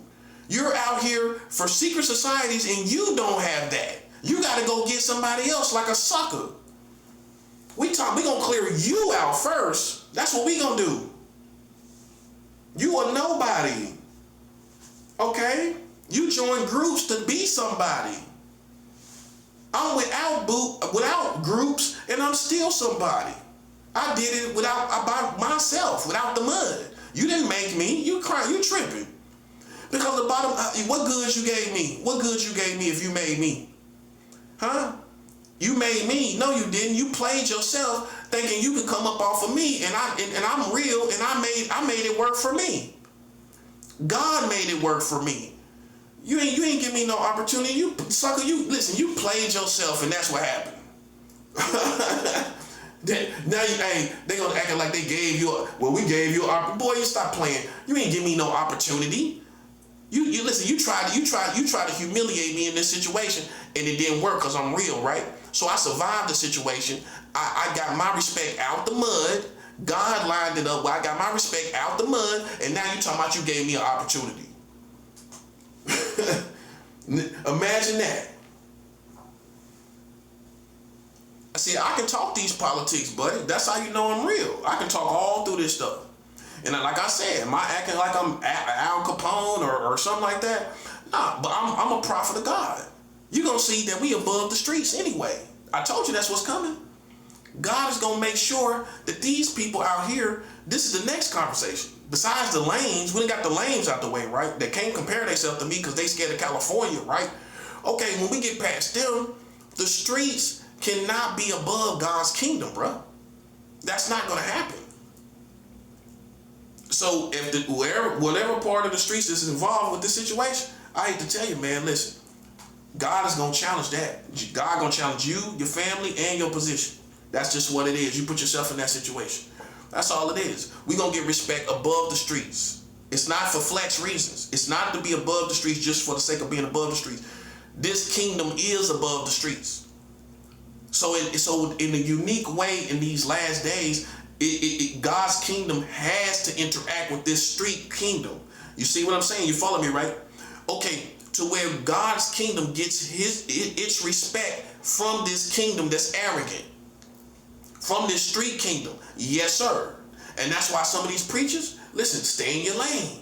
Because God is doing something with me where God's kingdom going to get respect from this street kingdom. The ones that you bowing down to, the one that you halfway scared of. Listen, we about to get respect from that. We about to get respect from that. And anybody still playing with me that think that they, like these lames that ain't even part of the streets. They ain't even part of the streets. Listen, buddy, you're going to get blowed away playing with me, buddy. You're going to get blown away. You're not part of the streets. Let's keep that 100. You got old war stories, rusted war stories. You got rusty war stories, and you ain't active in the streets. You talking about what you did in 92. We don't care about 92. We care about right now. And right now, when the last time you been to California? 92, right? Right. Man, stop playing, bro. You can't talk to these young dudes like me. We don't respect no OGs anyway if they don't deserve it. That's the young generation. We don't respect nobody that know old heads if they don't show no love and respect back. We ain't showing no love either. We ain't bound down at all. And how I put it is, if you're an OG, you don't offer no opportunities. Why are you an OG? You ain't an OG to me. An OG provides opportunities. If you an OG, you should be. How you an OG? You don't provide no opportunities. You a homeless person. You ain't no OG. They only calling you a OG because you an old man. That's why. But you trying to low key act like it means something else. Man, listen. How you an OG and you don't provide opportunities? And for all these Crips and Bloods on the East Coast, how you Crips and Bloods in California didn't solidify your Crip and Blood set? How you a real Crip and Crips from California didn't come here and solidify that set? How you a real Blood and Bloods didn't come in from California? That's a California gang. How how you a blood in New York and California didn't come here and say, yeah, this is a real blood set right here? They didn't do that, did they? Okay, you made it up then, sucker. I'm not saying you ain't real. You made up you might do crimes, but you made up a fake gang, buddy. You built on another man's foundation. You came out better, just real as you supposed to be. You should have started your own gang, and that's what these young kids realize now. Why talk about being a Crip or a Blood? I'm gonna just start my own gang. If you got the juice, why not? I'm not saying do it, but you know what I mean. Okay, so then, but you decided, because you influenced from the old school to be a Crip set, and ain't no Crips from California came over here in your neighborhood and solidified that Crip set. Oh, you see, it hurts. Listen, the street's supposed to hurt you. It's supposed to hurt. This is the higher ups. Now we talking about the real higher ups, where these bloods didn't come from California, and LA should have been said it. These fake blood sets in LA, in California. In New York. All these fake bloods talking about they bloods. How you a blood and California didn't come over here to you? They came to some of these neighborhoods, but not yours. I ain't saying no Crips and Bloods came. They didn't come and solidify some of these sets, right? But not all of them, bro. No. Listen, you think you're fooling me, buddy? Listen, you ain't talking to no white boy. They ain't solidified none of these sets over here. Half of these sets, half of them ain't solidified. Not by California. So how it's a real blood set? How it's a real Crip set? It's fake. You made it up. You might be real, but you made up a fake set. The only way that's gonna work, where people respect it for real, is if a blood came over here, they migrated over here, and they seen that y'all was down, and they kicked it with y'all, and they gave love to y'all, and they say, we certify this as a blood set. We make you a blood, and you can and this is a blood set for us, and you can make anybody bloods over here. We give you right to do that. You know what I'm saying? That's how that works. You don't just wake up one day and just say, oh, I'm a blood. This is a blood set. That's what you did. That's what half of y'all did, man. I challenge y'all to look at these sets right here, even in New York. These fake blood sets, these fake Crip sets. And I'm the one said it first. You can go back and look, man. Now everybody's feeling what I'm saying. But you can go back and look where I said it first, though. You know what I'm saying? You can go back and look at my videos where I said it first. You can go back and look at what Kashmir Spiritual Warfare. That's the name of my page. Kashmir, as the fabric, Kashmir Spiritual Warfare. And you can go through what I talk about. It's probably like in 2024, in the summertime of 2024. You can go look where I talk about Crips and Blood sets. And the fake Crips and Blood sets. I've been said this, man. I said this like almost 2 years ago. You know what I mean? You know, all these fake Crips and Blood sets, and you made it up. But see, and the Jedi mind trick is, okay, you did real felonies, you did real crimes. Right, that's the Jedi mind trick for authenticating you as a real Crip or Blood. You did crimes, but you a fake Blood. You a fake Crip. Well, ain't no California gangsters came over here and solidified those sets. So how it's real? Cause you a criminal, that don't make it real, buddy. That make you real. That's what I said. You could be real. But you in a fake set of Bloods and Crips. Well, you in a position where you could be humiliated by California Crips or Bloods. What you gonna say? You ain't gonna be able to say nothing. You ain't gonna be able to say nothing. If they came over here and regulated on all these people and taxed these people, I'm surprised they didn't. They can come over here and tax these people, extort the heck out of these people. What you gonna say? You ain't nothing you can say. They gonna say, man, we real California Bloods and Crips. We can certify. We can show you that. What you gonna say? Oh yeah, we all family. Nah. We ain't, listen, hold up. How we family? Listen. This set ain't even been solidified. It ain't been authenticated. How we family, bro? No, we not family. That's my whole point. No, we not no family. Cause ain't nobody from a Crip set or Blood set came over here and solidified these sets. So we want money. That's right.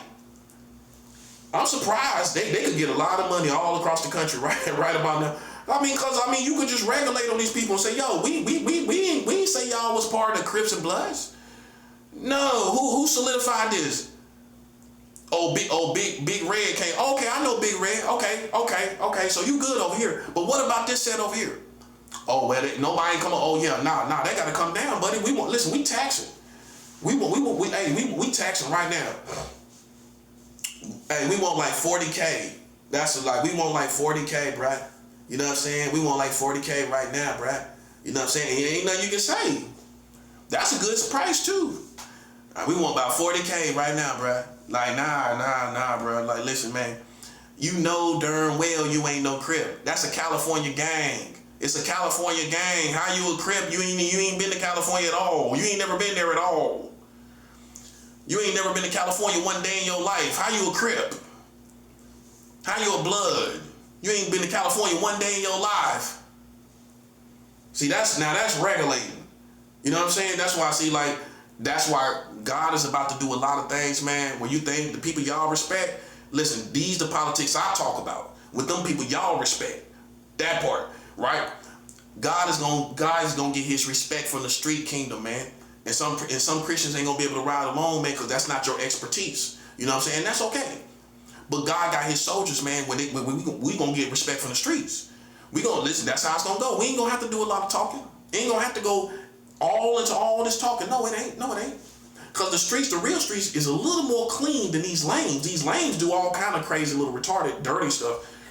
The streets are a little more clean. You know what I'm saying? So, you know, it's really playing chess. It's gonna, like, that's one of my chess moves right there, to clean up all these fake gangs in New York. The fake Crips and fake Bloods, and these girls bowing down to these fake Bloods and fake Crips right now. Right here in New York. And listen, and they ain't been solidified by nobody from California. That's all we talk about, man. They ain't been solidified by nobody. Nobody solidified them sets. And you got these girls bowing down to y'all like y'all real Crips and Bloods. That's what I'm tripping off of. I'd rather just start the whole gang myself. That's gonna be more respected. You think about it. Now that you think about it, that's the best move to make. Start my own little gang, get some crimes in, boom. That's the credibility right there, buddy. That's all you gotta do is get down for the crimes. If you don't know, for a gang to get credibility, all you gotta do is get down for your crimes, and that's it. That's all. Everything gonna come with it. You know, but I'm not like I said, I'm not telling you to do that and nothing like that. I'm not condoning it or anything about lifestyle. I'm just calling it what it is, man, because like that gotta be done in these situations, because a lot of people riding and walking around here like I gotta come see them. Man, you a fake Blood or Crip, bro. Like, I ain't gotta check in with you or no sets around here. Okay? You listen, your set wasn't even solidified by real California Bloods or Crips. That's all we talk about. So then put yourself in my shoes. Why would I engage with you? I don't want no politics with no fake Crips or Bloods that ain't been solidified by California. I don't even want them to think me and them can even talk. Nah, we can't. No, we can't. No. What will we talk about? You know, that's an elephant in the room. California should have been done it. California should have been stopped this. And they can go tax on people. They can tax real good.